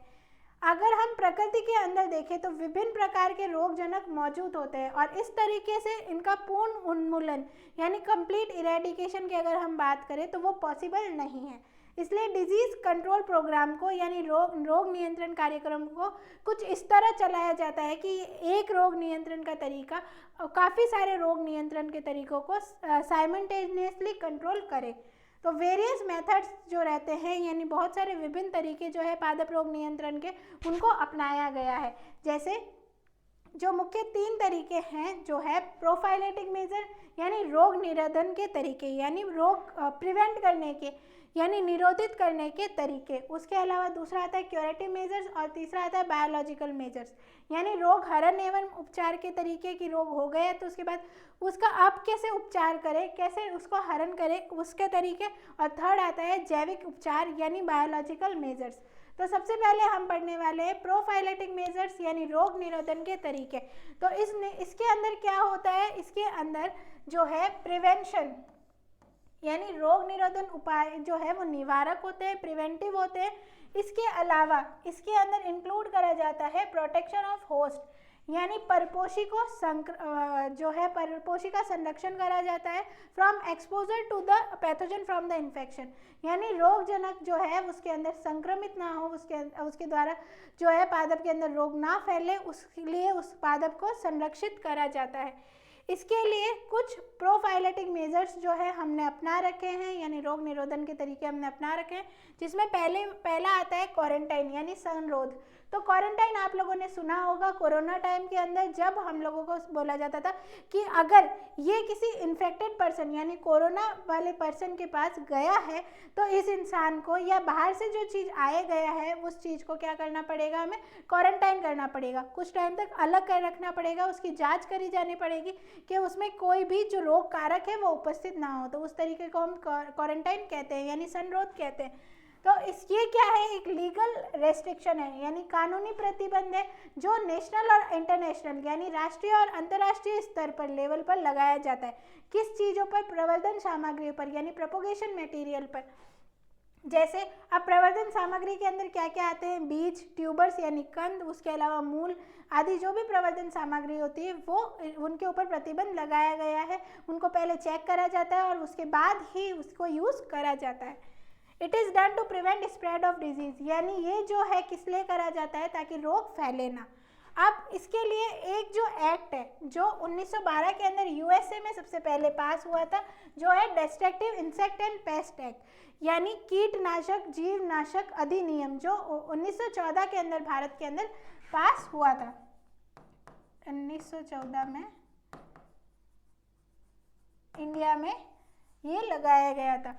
तो अब इसके अंदर इस अधिनियम के अनुसार क्या होता है, जो प्रोपोगेटिंग मटेरियल है, जो प्रवर्धन सामग्री है, उसको बाहर की कंट्री से पहले आने से पहले उसका एक सर्टिफिकेट दिया जाता है जो वहाँ की कंट्री की मिनिस्ट्री ऑफ एग्रीकल्चर प्रोवाइड करती है कि ये जो हम भेज रहे हैं, ये जो आप ले रहे हैं प्रवर्धन सामग्री, प्रोपोगेटिंग मटेरियल, ये क्या है, ये किसी को भी कोई भी रोगजनक जो है इसमें उपस्थित नहीं है, यानी इसमें रोग कारक नहीं है। तो ये जो है वो पैथोजन फ्री है, ठीक है। Moreover the incoming material is thoroughly check by the trained staff of the to the entry point, यानी जहाँ पर भी प्रवेश होता है, यानी अगर हमने कोई चीज़ बाहर से मंगवाई है, इंपोर्ट करी है, कोई प्लांट मटेरियल है, प्लांट प्रोपोगेटिंग मटेरियल है, पादप प्रवर्धन सामग्री है, उसको हमने बाहर से मंगवाया है, तो उसका पहले हमारे यहाँ पर जहाँ से भी वो आएगी, चाहे वायु रास्ते से आए यानी एयर मोड से आए, चाहे ट्रांसपोर्ट मोड से आए, चाहे वो जल मोड जो वाटर ट्रांसपोर्ट मोड रहता है वहाँ से आए, सभी जगह पर जो है सेंटर्स बना रखे हैं, वहाँ पर वो ट्रेन्ड स्टाफ के द्वारा चेक करी जाती है। Quarantine regulates entry of plant material in very effective way, ये जो है बहुत ही प्रभावी तरीका माना गया है। इंडिया के अंदर जो है लगभग 16 क्वारंटाइन सेंटर बनाए गए हैं, 2 तो है लैंड रूट पर, 6 है एयर रूट पर और 8 है सी रूट पर, यानी क्वारंटाइन सेंटर्स बनाए गए हैं, जिनमें से 2 जो है वो स्थलीय जगहों पर है, 2 जो है वो जो वायु ट्रांसपोर्ट होता है यानी एयर ट्रांसपोर्ट रूट के थ्रू जो हमारे यहाँ पे प्लांट मटेरियल आते हैं उनकी चेकिंग के लिए, और 8 जो है सी रूट के द्वारा आने वाली चीज़ों के लिए है। Several diseases have been introduced in India even after enforcement of DPACT, यानी बहुत सारे ऐसे रोग भी है जो भारत के अंदर क्वारंटाइन यानी destructive insect and paste act जो कीटनाशक और जीवनाशक अधिनियम है उसके लागू होने के पश्चात भी काफ़ी रोग ऐसे हैं जो भारत के अंदर फैले हैं, इसलिए हमें ध्यान रखना आवश्यक है। जैसे leaf rust disease of coffee जो हेमिलिया वेसेट्रिक्स द्वारा फैलाई जाती है, यानी इसका रोगजनक क्या है, हेमिलिया वेसेट्रिक्स, और ये आई कहाँ से, श्रीलंका में से हमारे भारत में आई है। लेट ब्लाइट ऑफ पोटैटो, यानी आलू के अंदर पक्षित अंगमारी जो रोग रहता है वो जो इसका इन्फेक्शियस एजेंट जो है फाइटोप्थोरा इन्फेस्टेंस है, ये हमारे पास यूरोप से आई है। उसके अलावा वाट डिजीज़ ऑफ पोटैटो जो इसका इन्फेक्शियस एजेंट या कॉजल एजेंट रोगजनक है वो सिनकाइट्रियम एंडोबायोटिकम है। ये जो डिजीज़ है वो नीदरलैंड के द्वारा हमारे भारत में फैली गई है। दूसरा तरीका जो है, पहला तरीका हमने पढ़ा क्वारंटाइन, यानी पहला रोग निरोधन तरीका, रोग को प्रिवेंट करने का प्रोफाइलेटिक मेजर कौन सा है, क्वारंटाइन यानी संरोधन। दूसरा आता है इरेडिकेशन ऑफ अल्टरनेट होस्ट, यानी जो समपार्श्वीय या एकांतर परपोषी होते हैं उनका उन्मूलन। तो the alternate host usually provide shelter to the pathogen during unfavourable period. अब जैसे हम किसी एक क्रॉप की बात करते हैं, ये एक क्रॉप है, इसके ऊपर ये एक्स नामक जो डिजीज, एक्स नामक जो रोगजनक है वो रोग फैलाता है, परंतु इस ए की अनुपस्थिति के अंदर, इसकी एब्सेंस में, ये जो है किसी और होस्ट पर, यानी ये बी होस्ट है, इसके ऊपर भी रह सकता है। तो अब ये जो रोगजनक है वो वापस ए जब तक अनुपस्थित है तब तक वो बी होस्ट पर रह सकता है। तो इसलिए ये जो बी होस्ट है, यानी समपार्श्विक या फिर अल्टरनेट होस्ट है, एकांतरण परपोषी है, उसको हटाना, वैकल्पिक परपोषी है, उसको हटाना ज़रूरी है, उसका उन्मूलन करना ज़रूरी है। तो इसके माध्यम से भी हम रोगों को नियंत्रित कर सकते हैं। तो अब हम उसको इरेडिकेट कर देंगे, उसको उन्मूलित कर देंगे, तो हमारे लिए फ़ायदेमंद होगा। अगला तरीका आता है प्रिवेंटिव मेजर्स के अंदर क्रॉप रोटेशन, जिसको हम हिंदी में बोलते हैं सस्यावर्तन या फसल चक्रण। जैसा कि हम जानते हैं कि अगर एक ही फील्ड पर काफ़ी टाइम तक हम एक ही क्रॉप उगाते रहे तो उससे हमें फ़ायदा नहीं होता, इसलिए हमने क्रॉप रोटेशन यानी सस्यावर्तन का तरीका अपनाया है। उसी प्रकार अगर एक ही फील्ड पे एक ही क्रॉप उगाते रहेंगे तो जो उसके रोगजनक है जो मृदा में उपस्थित रहते वो वापस आने वाली क्रॉप को, यानी हमने अगले साल फिर से वही फसल उगाई तो उसको अफेक्ट कर सकते हैं। परंतु अगर हम क्रॉप रोटेशन यानी सस्यावर्तन फसल चक्रण का तरीका अपनाएंगे तो हमने दूसरी क्रॉप उगाई तो अब जो इन्फेक्शियस एजेंट है वो उस क्रॉप को अफेक्ट नहीं कर सकते, तो उनकी जो जीवन दर है या उनकी जो रोग जनन करने की क्षमता है वो क्या होगी, कम होती जाएगी। तो इस वजह से ये जो तरीका है इसको भी हम अपना सकते हैं। ये जो है मुख्यतः सॉइल बोर्न डिजीज जो होती है, मृदा जनित रोग होते हैं, उनके लिए अति उपयोगी होता है। Rotation of various crop reduce survival rate of pathogen, जैसा कि हमने कहा कि उनकी जो जीवन दर की क्षमता होती है उसको कम कर देते हैं सूटेबल होस्ट की एब्सेंस में। अब इसके द्वारा हमने कौन कौन सी डिजीज़ को कंट्रोल किया है, जैसे विल्ट डिजीज ऑफ अरहर, यानी अरहर में गलानी रोग, लिंसिड के अंदर गलानी रोग यानी wilt disease of linseed, red rot disease, wheat burn disease, smut disease of bajra, rice burn disease, root rot of vegetable, यानी जो रूट रॉट डिजीज होती है वेजिटेबल्स के अंदर उसको भी हमने सस्यावर्तन फसल चक्रण द्वारा कंट्रोल किया है। अगला तरीका आता है सैनिटेशन यानी सफाई एवं स्वच्छता उपचार। तो ये जो तरीका है ये तो हम हमारे डिजीज़ को कंट्रोल करने के लिए, यानी हमें भी रोग ना हो इसलिए भी अपनाते हैं। जैसे कि हम हमारी आसपास की जगह साफ रखते हैं, डस्ट नहीं फैलाते, मतलब कचरा नहीं फैलाते हैं, ताकि जो रोग है वो कंट्रोल रहे और हमारे एरिया में जो हम जहाँ रहते हैं वहाँ तो एटलीस्ट ना फैले। तो इसलिए सभी लोगों को कहा जाता है कि अपने आसपास का एरिया या फिर आप जहाँ पे रहते हैं, जिस जगह पे आप रहते हैं, जिस कंट्री में आप रहते हैं, जिस लोकेलिटी में आप रहते हैं उसको स्वच्छ रखना आपकी जिम्मेदारी होती है। तो उसी प्रकार इस स्वच्छता के तरीके से हम क्या कर सकते हैं, जो रोग है उनको भी प्रिवेंट कर सकते हैं पादपों के अंदर। तो अब ये क्या है, बहुत ही सिंपलेस्ट मेथड है। इसके द्वारा जो इनोक्यूलम की मात्रा होती है, यानी इनोक्यूलम का जो अमाउंट होता है, जो होस्ट को पहले जिससे होस्ट एक्सपोज्ड होता उसके अमाउंट को हमने क्या कर दिया, कम कर दिया, यानी संरोपण की मात्रा को हमने साफ सफाई से स्वच्छता से कम कर दिया। तो अब इसके द्वारा जो पादप रोग, जो भूमिगत रोगजनक उपस्थित होते हैं, डिकेइंग पार्ट उपस्थित होते हैं जिनके अंदर रोगजनक उपस्थित होते हैं, वो सब क्या काम करते हैं, इनोक्यूलम का काम करते हैं, संरोपण का काम करते हैं, और हमने उसको हटा दिया। तो अब जो रोग है उसके फैलने की संभावना क्या हो जाएगी, कम हो जाएगी। ये भी रोग को हटाने का एक बहुत ही आवश्यक तरीका है। अगला है एनवायरमेंटल मैनिपुलेशन, यानी वातावरणीय और पर्यावरणीय बदलाव। तो इसके अंदर हम क्या कर सकते हैं, soil drainage, proper sanitation, aeration, irrigation, proper fertilisation use, soil amendments, spacing of plant, ये सब कुछ कर सकते हैं। यानी उपयुक्त सिंचाई, बुआई के समय में बदलाव, खेत के जो गहरी जुताई रहती है उसके अंदर बदलाव, वह किसको कितना करना चाहिए, उचित खाद का प्रयोग, वह उचित जो भी तरीके होते हैं जिनसे हम अपनी फसल का उपचार कर सकते हैं एनवायरनमेंट को मैनिपुलेट करके, यानी वातावरण में बदलाव लाके उन सबको हमने अपनाया है। और इसके लिए ये भी कहा जाता है जो सर्टिफाइड सीड्स होते हैं, यानी जो सर्टिफाइड बीज होते हैं उन्हीं को हमें सो करना चाहिए, उन्हीं को बोना चाहिए इस पर्पस के लिए। अगला आता है केमिकल प्रोफाइलेसिस, यानी रासायनिक संरक्षण। अब ये जो रासायनिक संरक्षण है उसका मतलब क्या है? तो रासायनिक संरक्षण का मतलब है कि जो रोगजनक है उसका नियंत्रण रसायनों द्वारा। तो अब उन रसायनों को हम क्या कहते हैं? पेस्टिसाइड यानी कीटनाशक कहते हैं। अगर वो कवकों जो द्वारा रोग फैलाए जाते हैं पादपों में उसको नियंत्रित करने के लिए उपयोग होता है तो उसको हम कवकनाशी यानी फंगीसाइड कहते हैं। जीवाणुओं को कंट्रोल करने के लिए यूज होता है तो उसको हम बैक्टीरियासाइड यानी जीवाणुनाशी कहते हैं। इंसेक्टिसाइड कीटनाशी। निमेटोड्स को यूज़ करने के लिए, निमेटोड्स को मारने के लिए, निमेटोड द्वारा रोग फैलाए गए उनको कंट्रोल करने के लिए उपयोग करा जाता है तो उसे हम निमेटोडनाशी या कृमिनाशी कहते हैं। यहाँ पे आप लिख सकते हैं निमेटोड को हम कृमिनाशी भी कहते हैं। उसके अलावा हर्बिसाइड्स को रिमूव करने के लिए शाकनाशी यूज होता है। ये जो केमिकल्स होते हैं उनको हमने अलग अलग ग्रुप के अंदर डिवाइड कर रखा है। अगर हम कवकनाशियों की 2 श्रेणियों की बात करें तो एक है कॉन्टैक्ट फंगीसाइड यानी संपर्क कवकनाशी और दूसरे होते हैं रेजिडुअल कवकनाशी यानी अवशिष्ट कवकनाशी।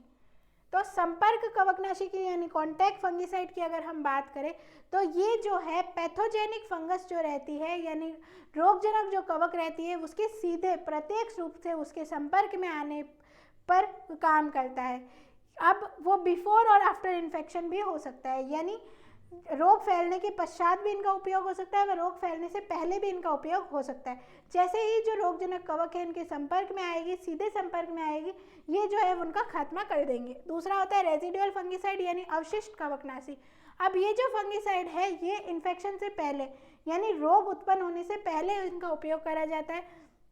इनका उपयोग किस किस रूप में कर सकते हैं? तो ये स्प्रे के रूप के अंदर, डस्ट के रूप में और पाउडर के रूप में क्रॉप के ऊपर लगाए जाते हैं यानी छिड़कते हैं इनको। डस्ट यानी कणों के रूप के अंदर, पाउडर के रूप के अंदर, चून के रूप में हम पादपों पे अप्लाई करते हैं। ये जो है बीजोड़ रोग जो रहते हैं यानी बीजों के अंदर जो पैथोजन उत्पन्न होते हैं यानी बीज में उपस्थित जो रोगजनक होते हैं उनके लिए ये पहले से बीजों पर लगा दिए जाते हैं।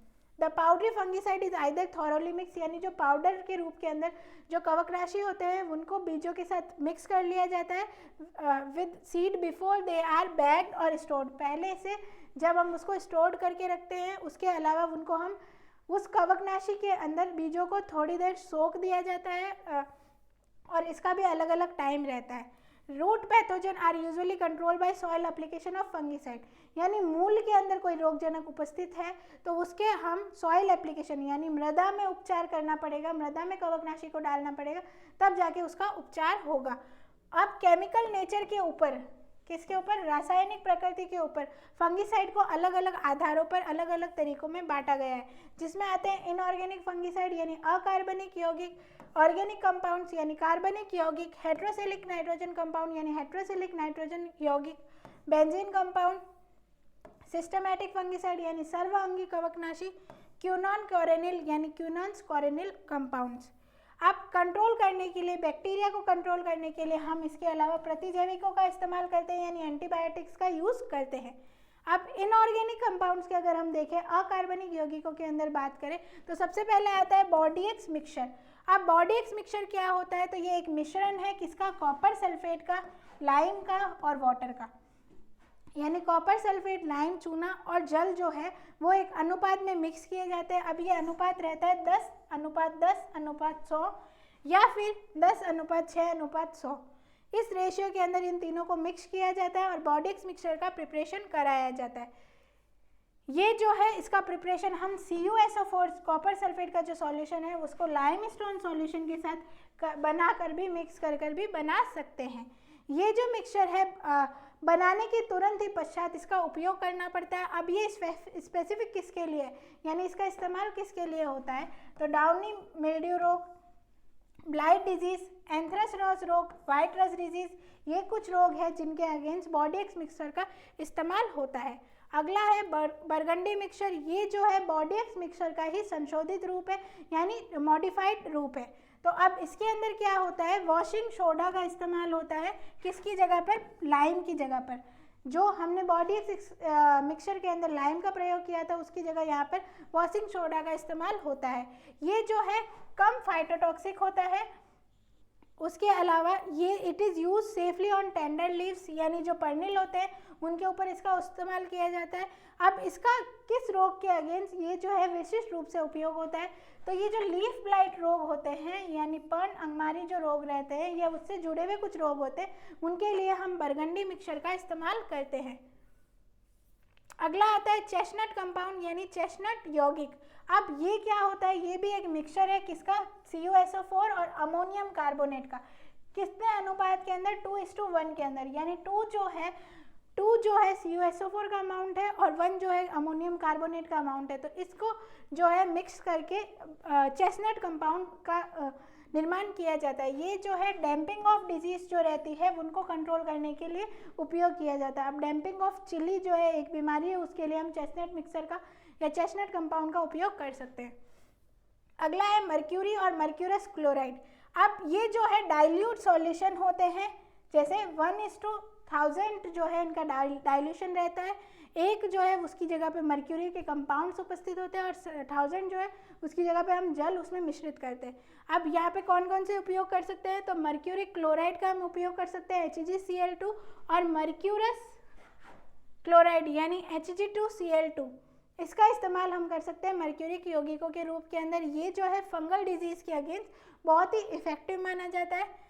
अगला तरीका है सल्फर स्प्रेज। जो एलिमेंटल सल्फर रहती है यानी तत्वीय जो सल्फर रहती है, गंधक रहती है, वह उसके अलावा क्रूड लाइम सल्फर जो रहती है उनकी प्रिपरेशन करी जाती है इसके द्वारा। ये powdery mildew of various crop and leaf curl of peach, यानी जो पाउडरी मिल्ड्यू रोग होता है वह उसके अलावा आड़ू में लीफ कर्ल रोग जो रहता है उसके लिए उपयोगी होता है। अब एलिमेंटल सल्फर जो है वो ड्राई और वेटेबल फॉर्म के अंदर यानी शुष्क व नम अवस्था के अंदर, दोनों ही रूपों के अंदर, प्रारूपों के अंदर इसका इस्तेमाल होता है। सल्फर डस्ट जो है वो मुख्यतः रूप से पाउडरी मिल्ड्यू के लिए इस्तेमाल करी जाती है। लाइम सल्फर जो है वो कैल्शियम थायोसल्फेट और कैल्शियम पॉलीसल्फाइड का मिक्सचर होता है। ये जो है मोस्टली इसका जो स्प्रे रहता है वो पाउडरी मिल्ड्यू के लिए उपयोग करा जाता है। Lime sulphur is phytotoxic, self boiled lime is more commonly used, it is less toxic. यानी जो लाइम सल्फर होता है वो प्लांट के लिए ज़्यादा टॉक्सिक होता है, इसलिए जो सेल्फ बॉइल्ड लाइम सल्फर होता है उसका हम उपयोग करते हैं क्योंकि वो कम विषैला होता है, कम टॉक्सिक होता है। Self boiled lime sulphur is replace by wettable sulphur, इसको हम रिप्लेस भी कर सकते हैं वेटेबल सल्फर के साथ। ये जो है एप्पल स्कैब रोग, powdery mildew of grapes, other crop ornamental diseases और वेजिटेबल जो डिजीज होती है उनके लिए उपयोगी होते हैं सल्फर जो कंपाउंड्स रहते हैं वो। अगला आता है ऑर्गेनिक कंपाउंड। अब ऑर्गेनिक कंपाउंड जो है ये भी यानी कार्बनिक यौगिक है, इनका भी हम फंगिसाइड के रूप में इस्तेमाल करते हैं रोगों के नियंत्रण के लिए। तो अब इसके अंदर पहला है थीराम, इसका फुल फॉर्म है टेट्रामिथाइल थ्यूराम डाइसल्फाइड, शॉर्ट में हम लिख सकते हैं TMTD। तो थीराम जो है इस नाम से ये जो है मार्केट्स के अंदर बेचा जाता है। ये जो है कंडेंसेशन प्रोडक्ट होता है डाई कार्बोनिक एसिड, और ये जो है मार्केट के अंदर और भी दूसरे नामों से बेचा जाता है जैसे अर्सान, टुंडास, तुलिसान एक्सेट्रा। ये जो है मोस्टली डिजीज जो फाइथियम, फ्यूजेरियम और प्रोटोमाइसिस जो कवक रहते हैं इनके द्वारा जो रोग उत्पन्न किए जाते हैं उनके लिए उपयोगी होता है। अगला आता है फेरबाम, जिसकी फुल फॉर्म है फेरिक डाइमिथाइल डाइथायोकार्बोमेट। ये जो है ये भी प्रोटेक्टिंग फंगिसाइड यानी संरक्षण फंगिसाइड कवकनाशी के रूप में उपयोग होता है fungal diseases of fruits and vegetable, यानी जो फलों के अंदर व सब्जियों के अंदर जो कवक द्वारा रोग उत्पन्न होते हैं उनके लिए इसका इस्तेमाल होता है। ये जो है मुख्यतः रूप से अर्ली और late blight disease of potato जो रहती है उसके लिए इफेक्टिव होता है। ये मार्केट के अंदर जो फेरबाम जो है वो फर्मेट और कोरोमेट नाम से बेचा जाता है। अगला है मानेब, जिसका फुल फॉर्म है मैग्नीज इथाइलिन बाइसोडियम डाइथायोकार्बोमेट। ये जो है फॉयलर स्प्रे के रूप में यानी पर्निल स्प्रे के रूप में उपयोग होता है। जो भी पर्णों के ऊपर रोग होते हैं, फ्रूट डिजीजेज होती है सब्जियों के अंदर, उनके लिए ये मार्केट के अंदर मेंजेट और डाइथेन M22 के नाम से बेचा जाता है। जीराम जिंक डाइमिथाइल डाइथायोकार्बोमेट क्यूमान, ये जो इफेक्टिव होता है फॉयलर डिजीज जो फील्ड के अंदर होती है। उसके अलावा ऑर्किड क्रॉप जो रहते हैं उनमें नाबाम डाइसोडियम मिथाइलिन बिसथायोकार्बोमेट, जिसको हम डाइथेन 840 भी कहते हैं, ये जो है लीफ ब्लाइट और सीडलिंग ब्लाइट जो रहते हैं यानी पर्ण अंगमारी रोग व बीज अंगमारी रोग जो रहते हैं उनके लिए इस्तेमाल होता है। नेक्स्ट है जिनैब जिंक इथाइलिन बिस डाइथायोकार्बोमेट डाइथेन Z78, ये जो है ये मल्टीपर्पज़ फॉइलर स्प्रे है, सॉइल फंगीसाइड है। इसका भी जो है अर्ली और लेट ब्लाइट जो रोग रहते हैं पोटैटो के अंदर, उसके अलावा ब्लास्ट डिजीज़ और लीफ ब्लाइट जो राइस के अंदर रहती है, चावल के अंदर जो रोग रहते हैं उनके लिए उपयोग होता है। अगला तरीका है क्यूनॉन कोरेनिल, ये स्पर्जोन टेट्राक्लोरोपी बेंजोक्यूनॉन होता है। ये इंपॉर्टेंट क्यूनॉन है जो सीड, बल्ब और फ्लावर ट्रीटमेंट के लिए, यानी बीज, कलिका व जो पुष्प रहते हैं उनके संरक्षण के लिए, उनको ट्रीट करने के लिए इस्तेमाल करा जाता है। डाइक्लोन जो है फाइगोन 2,3 डाइक्लोरो 014 नेथाक्यूनॉन, ये जो है यूज़ किया जाता है वेजिटेबल सीड को ट्रीट करने के लिए। ये प्रोटेक्टेंट स्प्रे के रूप में अगेंस्ट यूज़ किया जाता है blight, fruit rot and canker diseases के लिए। उसके अलावा है हेट्रोसाइक्लिक नाइट्रोजन कंपाउंड, यानी हेट्रोसाइक्लिक नाइट्रोजन कंपाउंड रहते हैं, उनका भी हम केमिकल प्रोटेक्टेंट के रूप में यानी रासायनिक संरक्षक के रूप में इस्तेमाल करते हैं। ये भी जो है फॉइलेज प्रोटेक्टेंट फ्रूट्स और वेजिटेबल्स के लिए यूज़ होता है।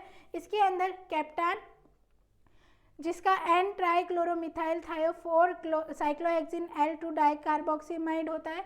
डिफ्लोथान, ये भी इसका जो होता है तरीका, उसको हम हेट्रोसाइक्लिक कंपाउंड है, इनका इस्तेमाल भी हम रोगों के लिए करते हैं। अगला आता है बेंजीन कंपाउंड। डाइनाइट्रो ऑर्थोक्रिसोल जो है वो स्प्रे के रूप में यूज़ होता है फ्रूट्स और ऑर्नामेंटल ट्रीज के अंदर कोई रोग होता है उनके लिए। उसके अलावा क्लोरोनेब जो है उसका इस्तेमाल होता है सीडलिंग के ऑफ कॉटन के अंदर कोई रोग होता है तब। और दूसरे जो बेंजीन कंपाउंड है जैसे टेराक्लोर, डिनोकैप और डाइएजोबेन, ये भी जो है बेंजीन कंपाउंड है, इनको भी रोग को नियंत्रण, पादप रोगों को नियंत्रण करने के लिए इस्तेमाल करा जाता है। अगला है सिस्टेमिक फंगिसाइड, सर्वांगी कवकनाशी। जैसा कि इसका नाम बता रहा है सिस्टेमिक फंगिसाइड यानी सर्वांगी कवकनाशी, ये जो है जनरली रूट द्वारा एब्जॉर्ब होता है, यानी इसका एप्लीकेशन हम सॉइल में करते हैं, मृदा में करते हैं, तब ये मूल द्वारा अवशोषित होता है और फिर पूरे के पूरे पादप में जहाँ भी रोग होता है वहाँ तक इसका ट्रांसपोर्ट हो जाता है, स्थानांतरण होता है और ये वहाँ पर अपना कार्य करता है। अब मेनली 3 तरह के सिस्टेमेटिक फंगिसाइड को हमने कैटेगराइज किया है। एक है ऑक्जेंथिन्स, स्मट और रस्ट रोगों के लिए, रस्ट कवकों के लिए। दूसरा है बेंजीमिडाजोल, जिसमें बिनोमाइल, थायाबेंडाजोल और थायोफेनेट आता है। जो बेनोमिल है वो राइजोक्टोनिया, फ्यूजेरियम और वर्टिसिलियम के अगेंस्ट यूज होता है। वहीं पे थायोबेंडाजोल जो है डिट्रोमाइसिटीज की जो कवक होती है उसके अंदर इसका इस्तेमाल होता है। और थर्ड कैटेगरी आती है इसमें पिरिमिडिन की, जो है डाइमेथ्रिडिमोल, इरेथिमोल और ट्राइएरिमोल जो है इनके रूप में उपयोग होता है। और पाउडरी मिल्ड्यू जो रोग है उसके अगेंस्ट ये इफेक्टिव माना जाता है। अगला है कुछ एंटीबायोटिक्स जो बैक्टीरियल प्लांट डिजीजेज होती है उनके अगेंस्ट, या फिर जो एंटीबायोटिक्स है जिनका इस्तेमाल होता है रोगों को नियंत्रण करने के लिए, जिसमें आता है स्ट्रेप्टोमाइसिन जो पैथोजेनिक बैक्टीरिया के लिए यूज़ होता है, जैसे जिसके अंदर आते हैं Xanthomonas citri, Xanthomonas जुगेलेंडिस, Xanthomonas वेसिक्टोरिया, Pseudomonas फिसियोलिक्यूलिस। और फंगाई जो स्ट्रेप्टोमाइसिन है वो फंगस के अगेंस्ट भी यूज़ हो सकता है, वो है फाइटोफ्थोरा पैरासिटिका और फाइटोफ्थोरा इन्फेस्टेंस। साइक्लोहेक्सामाइड, ये जो है इफेक्टिव है किसके अगेंस्ट, कोकोमाइसिस हेमेलिस, इरिसाइफी पॉलीगोनाई, अस्टिलागोहॉर्डियाई, स्क्लेरोटोना फ्रूटिकोला और राइजोपस और बोट्राइटिस, इनके अगेंस्ट ये जो साइक्लोहेक्सामाइड नामक एंटीबायोटिक होता है वो इफेक्टिव है यानी प्रभावशील है। ग्रीसियोफ्यूलिन ये भी इफेक्टिव होता है बोट्राइटिस, फेबाई, अल्टरनेरिया सोलेनाई, यूरोमाइसिस एपेंडिकुलेटम, स्क्लेरोटोनिया फ्रक्टिजेनिया। टेट्रासाइक्लिन जो है इसके द्वारा माइकोप्लाज्मा के द्वारा जो जनित रोग होते हैं उनके लिए ये टेट्रासाइक्लिन का इस्तेमाल करा जाता है। तो ये था प्रिवेंटिव मेजर्स के तरीके यानी रोग निरोधन के तरीके कि हम रोग को किस प्रकार से होने से रोक सकते हैं, यानी प्रिवेंट कैसे कर सकते हैं। रोग निवारक के तरीके। दूसरा आता है क्यूरेटिव मेजर्स यानी रोग हरण या रोग उपचार के तरीके। तो इसके अंदर जो संक्रमित हुए पादप है उनको अगर हम इमीडिएटली ट्रीट कर दें यानी जल्द से जल्द ट्रीट कर दें, क्योर कर दें, तो हो सकता है कि रोग जो है उसके फैलने की दर कम हो। तो इसको हम थेरेपेटिक मेजर्स और क्यूरेटिव मेजर्स यानी रोग उपचार के तरीके व रोग हरण के तरीके दोनों नामों से जानते हैं। अब इसके अंदर क्या होता है, जब पादप के अंदर रोग लक्षण दिखने लग जाए यानी रोग हुआ है उसके सिम्टम्स हमें दिखने लग जाए तब हम क्यूरेटिव मेजर्स का इस्तेमाल करते हैं। अब हेल्दी प्लांट को प्रोटेक्ट करने के लिए यानी जो स्वस्थ पादप होता है उसको बचाने के लिए हम क्या करते हैं, इरेडिकेशन ऑफ डिजीज प्लांट, यानी सबसे पहले तो जो रोगित पादप होते हैं उनका इरेडिकेशन यानी उनको हम उन्मूलित करते हैं। इसके अंदर इसके अलावा जो इनोक्यूलम के अंदर यानी सीड और ट्यूबर्स के अंदर जो रोगजनक उपस्थित होते हैं उनको भी हम हटा देते हैं। जो बीज या फिर कोई भी प्रकार का इनोक्यूलम संरोपण जो है वो इन्फेक्टिव हो यानी रोगित हो तो उसको हमें हटा देना चाहिए। उसके अलावा इसके अंदर फिजिकल और केमिकल थेरेपी यानी भौतिक और रासायनिक उपायों का उपयोग लिया जाता है। फिजिकल थेरेपी में हम क्या करते हैं, सर्जरी कर देते हैं यानी हटा देते हैं जो रोगित भाग है, रोग फैलने लगता है उससे पहले हम उसे हटा देते हैं। टेम्परेचर ट्रीटमेंट दिया जाता है यानी तापमान संशोधन कर दिया जाता है जिस हिसाब से जो रोगजनक है, जैसे कोई रोगजनक है, ए रोगजनक है, ये जो है 30 डिग्री तक सर्वाइव कर सकता है। इससे ऊपर जो टेम्परेचर होगा उसको ये सर्वाइव नहीं कर सकता। जो टेम्परेचर है उसको हम बढ़ा देते हैं तो ये जो रोगजनक है वो क्या होगा, नष्ट हो जाएगा। इस प्रकार से टेम्परेचर मॉडिफिकेशन किया जाता है। विकरण रेडिएशन दी जाती है ताकि वो जो रोगजनक है वो मारा जाए। मॉइस्चर मॉडिफिकेशन यानी नमी में रूपांतरण या नमी में संशोधन कर दिया जाता है। कीमोथेरेपी के अंदर केमिकल कंपाउंड का यूज आता है जिसकी वजह से हम रोगजनक को क्या कर सकते हैं, हटा सकते हैं, उन्मूलित कर सकते हैं। तो अब कीमोथेरेपेटेंट्स के अंदर जो है वो हम सीधा उस सतह पर जहाँ पर रोगजनक उपस्थित होगा, जहाँ पे रोग लक्षण देखने को मिल रहे हैं उस पर हम सीधा का सीधा उसका उपयोग कर सकते हैं रसायनों का, या फिर उसको मूल के द्वारा दे सकते हैं। मूल जो है उसको अवशोषित कर लेगी और रोगित भाग तक पहुँचाएगी और फिर जो रोग है वो हट जाएगा। इसके अंदर अगर हम कीमोथेरेपेटेंट्स की बात करें तो बिनोमेल, विटावैक्स, प्लांटावैक्स, डाइथेन, R24 ये कुछ अच्छे कीमोथेरेपेटेंट्स है। अगला आता है जैविक नियंत्रण यानी बायोलॉजिकल कंट्रोल। अब किसी जीव द्वारा पादप रोग को नियंत्रण करना उसको हम कहते हैं बायोलॉजिकल कंट्रोल। अब इसके अंदर आता क्या क्या है, सबसे पहले आता है तरीका ब्रीडिंग रेजिस्टेंट वैरायटी यानी प्रतिरोधी किस्मों का प्रजनन करना। दूसरा आता है अतिपरजीविता यानी हाइपर पैरासाइटिज्म और तीसरा आता है control through trap and antagonistic plant यानी ट्रैप फसल व विरोधी फसल द्वारा रोगजनक को नियंत्रण करना। तो सबसे पहले हम देखते हैं ब्रीडिंग रेजिस्टेंट वैरायटी यानी प्रतिरोधी जो किस्म होती है उसका इस्तेमाल करना। अब ये प्रतिरोधी किस्म जो है वो क्या करेगी, इन्फेक्शन के अगेंस्ट क्या करेगी, प्रतिरोधक क्षमता दिखाएगी, रेजिस्टेंस दिखाएगी पैथोजेनिक ऑर्गेनिज्म के लिए, जिसके हिसाब से वो क्या होगा, जो रोगजनक है वो उसको इन्फेक्ट नहीं कर पाएगा। अगर हम प्रतिरोधी किस्म का इस्तेमाल करें तो वो इन्फेक्ट नहीं कर पाएगा जिसकी वजह से हमारी जो फसल है वो खराब नहीं होगी।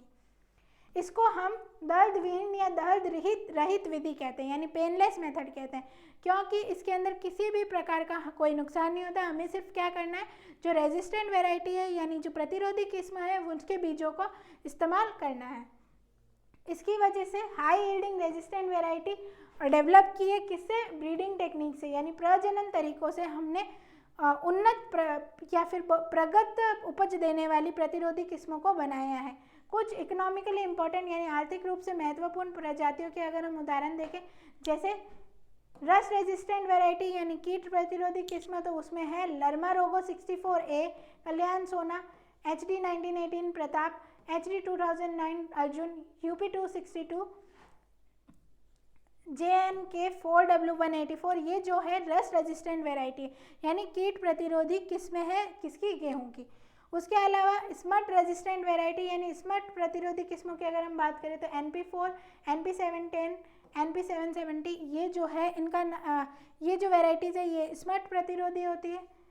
अगला है अतिपरजीविता यानी हाइपरपायरासाइटिज्म। तो पैथोजेनिक माइक्रोब को यानी रोगजनक जीवाणु को कंट्रोल करना किसी अन्य जीवाणु के माध्यम से जो उसके ऊपर पैरासाइट हो, परजीवी हो या फिर उसका विरोधी हो, यानी इसके अंदर हम क्या करेंगे, किसी अन्य जीवाणु के माध्यम से जो रोगजनक जीवाणु है, रोगजनक सूक्ष्म जैविक है, उसको कंट्रोल करेंगे, उसकी पॉपुलेशन को कंट्रोल करेंगे। इसके अंदर आते क्या क्या हैं, बैक्टीरियोफेजेस, माइकोफेजेस, नेमेटोफेगस, फंगस एक्सेट्रा, ये जो है इसके अंदर आती है। अब कुछ ऐसी पैथोजेनिक फंगस जो है इस्तेमाल करी जाती है, जैसे कई रोगजनक कवक है जो मृदा में मौजूद होती है और अन्य कवकों को संक्रमित करती है और अन्य कवकों को नष्ट करती है, जैसे फाइथियम और फ्यूजेरियम और हेलमिंथोस्पोरियम। ये जो है रोग ऐसी कवक है जो रोगजनक कवकों को नष्ट करती है, उन पे पैरासिटिक होती है। उसके अलावा ट्राइकोथीशियम रोजियम जो है वो यूरिडिया स्पोर जो रहते हैं पक्सीनिया ग्रैमिनेस को, उनको नष्ट करने में सहायक होते हैं। इसके अलावा सॉइल अमेंडमेंट यानी मृदा के अंदर संशोधन भी कर सकते हैं, जिसकी वजह से जो हाइपर पैरासाइट्स होते हैं और माइक्रोपैरासाइट्स और एंटागोनिस्ट होते हैं यानी विरोधी तरीके के जो कवक वगैरह रहते हैं वो उसको हम उसका एनहेंसमेंट हो, उसमें वृद्धि हो। Control through trap crop and antagonistic plant यानी ट्रैप फसल व विरोधी फसल द्वारा पादप रोग नियंत्रण। तो इसके अंदर क्या करना है, there are several plants which infested by fungus nematode but after infestation the host secrete certain substance which are inhibitory to the growth of these pathogen। यानी कुछ ऐसी पादप किस्में होती है जो इन कवक या फिर नेमेटोड कृमि वगैरह जो रहते हैं उनके द्वारा खाई जाती है, परंतु खाने के पश्चात वो उनको नष्ट कर देती है। तो इस प्रकार के जो फसल रहते हैं उनको हम ट्रैप क्रॉप या एंटागोनिस्टिक क्रॉप या एंटागोनिस्टिक प्लांट कहते हैं, यानी ट्रैप फसल या विरोधी फसल कहते हैं। अब इसके अंदर जैसे हेट्रोडोरिया नेमेटोड जो है उसको रिड्यूस करा गया है सॉइल बाय सोलेनम नाइग्रम। उसी तरह क्रोटोलोरिया की जो प्रजाति है वो ट्रैप करती है लार्वा ऑफ मेलिडोगाइन, यानी अब ये जो मेलिडोगाइन जो है ये क्या करता है, root rot disease of vegetable,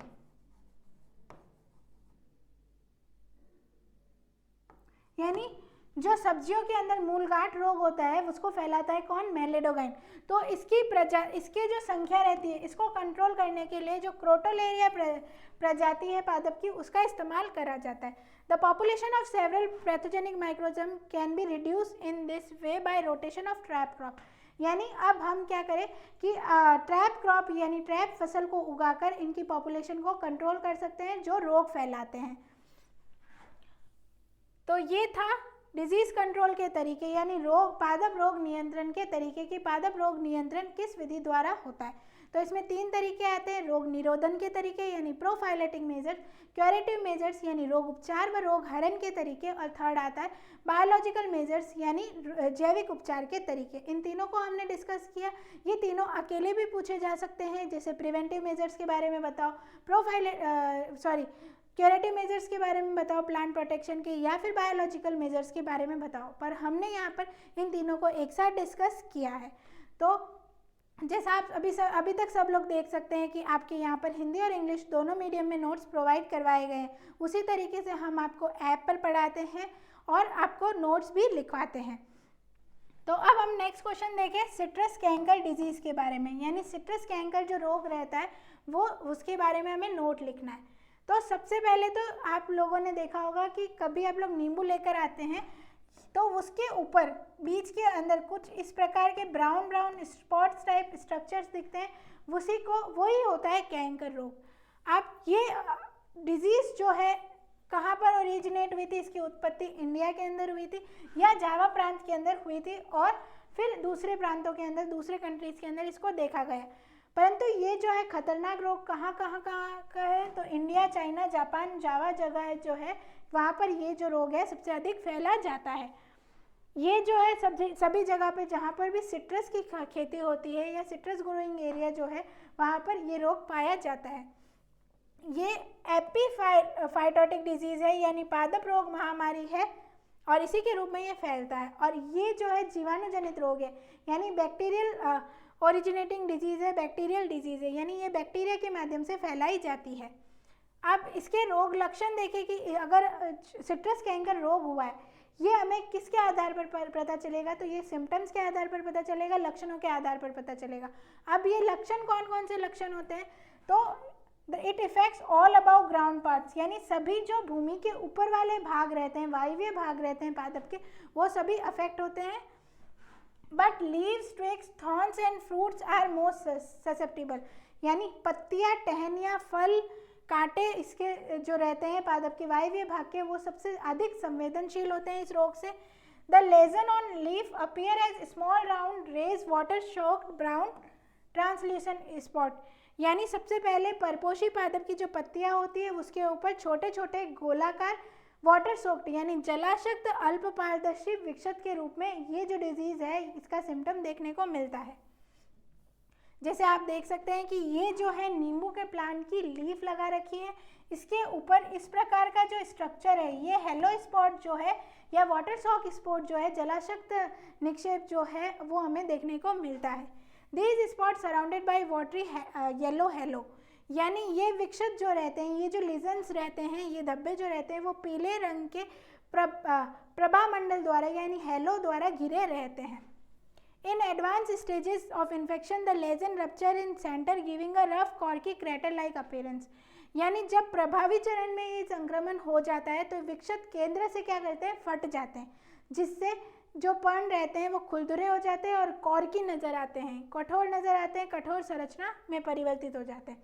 अगला पॉइंट है कि ये जो लेजन्स रहते हैं, विक्षत होते हैं, वो सबसे पहले लोअर सरफेस ऑफ लीफ यानी पर्ण की निचली सतह पर हमें देखने को मिलते हैं, और जैसे जैसे रोग फैलता है, डिजीज प्रोग्रेस करती है, तो ये ऊपरी जो सतह रहती है, अपर सरफेस रहता है, वहाँ पर भी हमें देखने को मिल सकते हैं। On twigs and fruits the spot increase in size, यानी जो टहनियाँ और फल रहते हैं उनमें ये विक्षत और धब्बे आकार में बढ़ने लगते हैं और मिलकर एक दीर्घित विक्षत या फफोले का निर्माण करते हैं, यानी ये कॉलेसिस हो जाते हैं, मिश्रित हो जाते हैं और एक इलोंगेटेड लेसन यानी दीर्घित विक्षत का निर्माण करते हैं। Spots occurring on petiole and midrib causes premature defoliation, यानी जो विक्षत प्रीमैच्योर पेटियोल और मिडरिप पर होता है, यानी पेटियोल और मध्य शिरा पे अगर विक्षत होते हैं तो उसकी वजह से जो पत्ती है इन पे जल्दी गिरने लगती है। On fruits, lesions have prominent crater-like appearance and yellow halo is absent. यानी फलों पर ये जो विक्षत है वो कैंकरनुमा वृद्धि करते हैं, प्रतिष्ठित होते हैं, और इनमें जो फलों में जो है पीला प्रभामंडल जो पर्ण पर देखने को मिल रहा था वो इनमें नहीं होता है। ये जो है ये आप इसकी लीफ देख सकते हैं और ये जो है इसका फ्रूट देख सकते हैं, ठीक है। इस प्रकार इस रोग द्वारा अफेक्टेड होते हैं। अगला आता है रोग जनक के बारे में यानी कॉजल ऑर्गेनिज्म के बारे में। तो जैसा कि हमने कहा कि ये एक कैसा रोग है, बैक्टीरियल डिजीज है यानी जीवाणु जनित रोग है। तो अब इसका रोग जनक कोई बैक्टीरिया है, तो अब इस बैक्टीरिया का नाम क्या है, तो इस बैक्टीरिया का नाम है ज़ैंथोमोनास सिट्राई, जो एक ग्राम नेगेटिव तरीके का बैक्टीरिया है यानी ग्राम ऋणात्मक तरीके का जीवाणु होता है। अब ये जीवाणु होता किस प्रकार का है, तो मोनोट्राइकस यानी एक कशाभिकी, इसके ऊपर एक कशाभिका पाया जाता है। कैप्सुलेटेड बैसिलस प्रकार का, एरोबिक यानी वायवीय जीवाणु, इसकी जो लंबाई रहती है 1.5 to 3 माइक्रोमीटर की रहती है। ब्रेथ यानी इसकी जो चौड़ाई रहती है वो 0.5 to 1.5 माइक्रोमीटर तक की होती है। ये जो है इसमें अंतःबीजाणु, जो अभी हमने ऊपर पहले देखा था कि बीजाणु जो अंतःबीजाणु की तरीके से भी जीवाणु जनन करते हैं, परंतु इसमें अंतःबीजाणु का निर्माण नहीं होता। किसमें, ज़ैंथोमोनास में। ये जो है रिड्यूस नहीं कर पाते नाइट्रेट को ये अपचयित नहीं कर पाते हैं। इनके अंदर अगर हम बात करें तो 2% सिक्रेस पेप्टोन अगर जो है वो येलो कोपियसली म्यूकॉइड ग्रोथ शो करता है। बीफ अगर जो है, अगर ज़ैंथोमोनास की बात करें तो उसमें स्ट्रॉ येलो और एम्बर येलो सर्कुलर कॉलोनीज का निर्माण करता है। अगर हम ज़ैंथोमोनास सिट्राई का कल्चर 2% सुक्रोज पेप्टोन अगर पे करें तो हमें येलो कुपसली म्यूकॉइड ग्रोथ देखने को मिलेगी। वहीं पे बीफ अगर पे करें तो straw yellow to amber yellow circular colonies हमें देखने को मिलेगी। अगला पॉइंट आता है इसकी लाइफ साइकिल के बारे में या इसके रोग चक्र के बारे में, डिजीज साइकिल के बारे में। तो जो डिजीज़ है किसकी, सिट्रस कैंकर की, वो होस्ट के अंदर किसके थ्रू जाती है, जो उसके घाव रहते हैं, वाउंड्स रहते हैं, वो जो रंध्र रहते हैं उसके माध्यम से होस्ट के अंदर ये इन्फेक्शन संक्रमण फैलता है। अब ये जो होस्ट टिश्यू है उसके अंदर पेनिट्रेट करती है, उसके अंदर अंतक्षेपित करती है, उसको अंदर जाती है, वहाँ पर फ्रेश इनोक्यूलम का निर्माण करती है यानी तरुण संरोपण का कार्य करते हैं जो इन्फेक्शियस एजेंट होते हैं। अब ये जो तरुण इनोक्यूलम जो इसके ऊपर बनते हैं वो उनका विमोचन हवा द्वारा हो सकता है, जल द्वारा हो सकता है या कीटों द्वारा हो सकता है। और इसी की वजह से ये सेकेंडरी इन्फेक्शन यानी द्वितीय प्रकार का संक्रमण इसी प्रकार से आगे चलता रहता है। अगर यहाँ पे आप देखेंगे तो यहाँ पर कोई डिजीज्ड होस्ट उपस्थित है यानी संक्रमित होस्ट टिश्यू उपस्थित है, तो अब ये जो पैथोजन है वो एक इनोक्यूलम का कार्य करेगा। पहले तो ये किस में पड़ा है, डोरमेंट अवस्था में, सुसुप्त अवस्था में या चिरकालिक अवस्था में, तो ये एक इनोक्यूलम का कार्य करेगा, संरोपण का कार्य करेगा। अब ये जो है विंड के माध्यम से जो स्वस्थ पादप है उस तक पहुंच गया। अब ये वहाँ पर पहुंचने के बाद जो ज़ैंथोमोनाज है वो रीच करने के बाद वो वहाँ पे क्या करेगा, अंकुरन होगा यानी जर्मिनेट होगा। अंकुरन करने के बाद ये होस्ट के अंदर वाउंड के थ्रू या फिर स्टोमेटा के थ्रू जाएगा और हमें कैसे पता चलेगा रोग फैला है उसके अंदर, रोग लक्षण देख के यानी सिम्टम्स देख के। इस प्रकार से वो पूरे पादप को संक्रमित करता रहेगा बार बार। वह बाद के अंदर वापस से जो इसके इन्फेक्टेड भाग रहेंगे वो अगर गिर जाते हैं तो वो वहाँ का एरिया जो है उसके अंदर पैथोजन उपस्थित होगा और वो होस्ट टिश्यू जो है डिजीज़ फैलाने का आगे कार्य करते रहते हैं। तो इस प्रकार से इसका जो रोग चक्र है वो चलता रहता है किसका, सिट्रस कैंकर रोग का। और सिट्रस कैंकर रोग कौन फैलाता है, ज़ैंथोमोनास सिट्राई जो एक ग्राम नेगेटिव बैक्टीरिया है। अब अगला पॉइंट आता है इस रोग नियंत्रण के तरीके, यानी जो सिट्रस कैंकर रोग होता है इसको हम नियंत्रण किस प्रकार से कर सकते हैं, कंट्रोल किस प्रकार से कर सकते हैं। तो सबसे पहले तो रोगग्रस्त शाखाओं और पादपों का शीघ्र व पूर्ण नष्ट करना, यानी सबसे पहले तो जो इन्फेक्टेड पार्ट है उसको हटाकर उसको पूरी तरह जलाकर नष्ट कर देना। Use of disease free nursery stock, यानी जो रोग मुक्त नर्सरी स्टॉक होता है उसका उपयोग करना, और डिजीज़ रेजिस्टेंट वैरायटी का इस्तेमाल करना यानी प्रतिरोधी किस्मों का प्रयोग करना। इसके अलावा जो होस्ट है उसके ऊपर 1% बॉडी एक्स मिक्सचर या फिर कॉपर फंगीसाइड का प्लांटिंग के बिफोर यानी उसको रोपने से पहले क्या छिड़काव कर देना। Spraying Neem cake at the rate of about 7 kg पर एकड़, यानी नीम के उत्पाद का छिड़काव करना 7 kg पर एकड़ के हिसाब से। एंटीबायोटिक स्प्रे करना, क्योंकि एंटीबायोटिक क्या होता है, प्रतिजैविक होते हैं जो जीवाणुओं को मारते हैं, तो उन एंटीबायोटिक्स का इस्तेमाल करना ज़ैंथोमोनास के खिलाफ। तो उसमें कौन कौन से आते हैं, स्ट्रेप्टोमाइसिन जिसकी क्वांटिटी 500 to 1000 ppm होनी चाहिए, या फिर फाइटोमाइसिन जो 2500 ppm तक होना चाहिए। एक्सक्लूजन बाय क्वारंटाइन यानी संरोध द्वारा बहिष्करण करना। और रेजिस्टेंट वैरायटी नींबू की बात करें या सिट्रस की बात करें तो सतनुमा और किंग मैनेडरिन जो है ये जो है इसकी रेजिस्टेंट वैरायटी यानी प्रतिरोधी किस्म है जिनके उपयोग से ये जो रोग है उसको फैलने से हम रोक सकते हैं।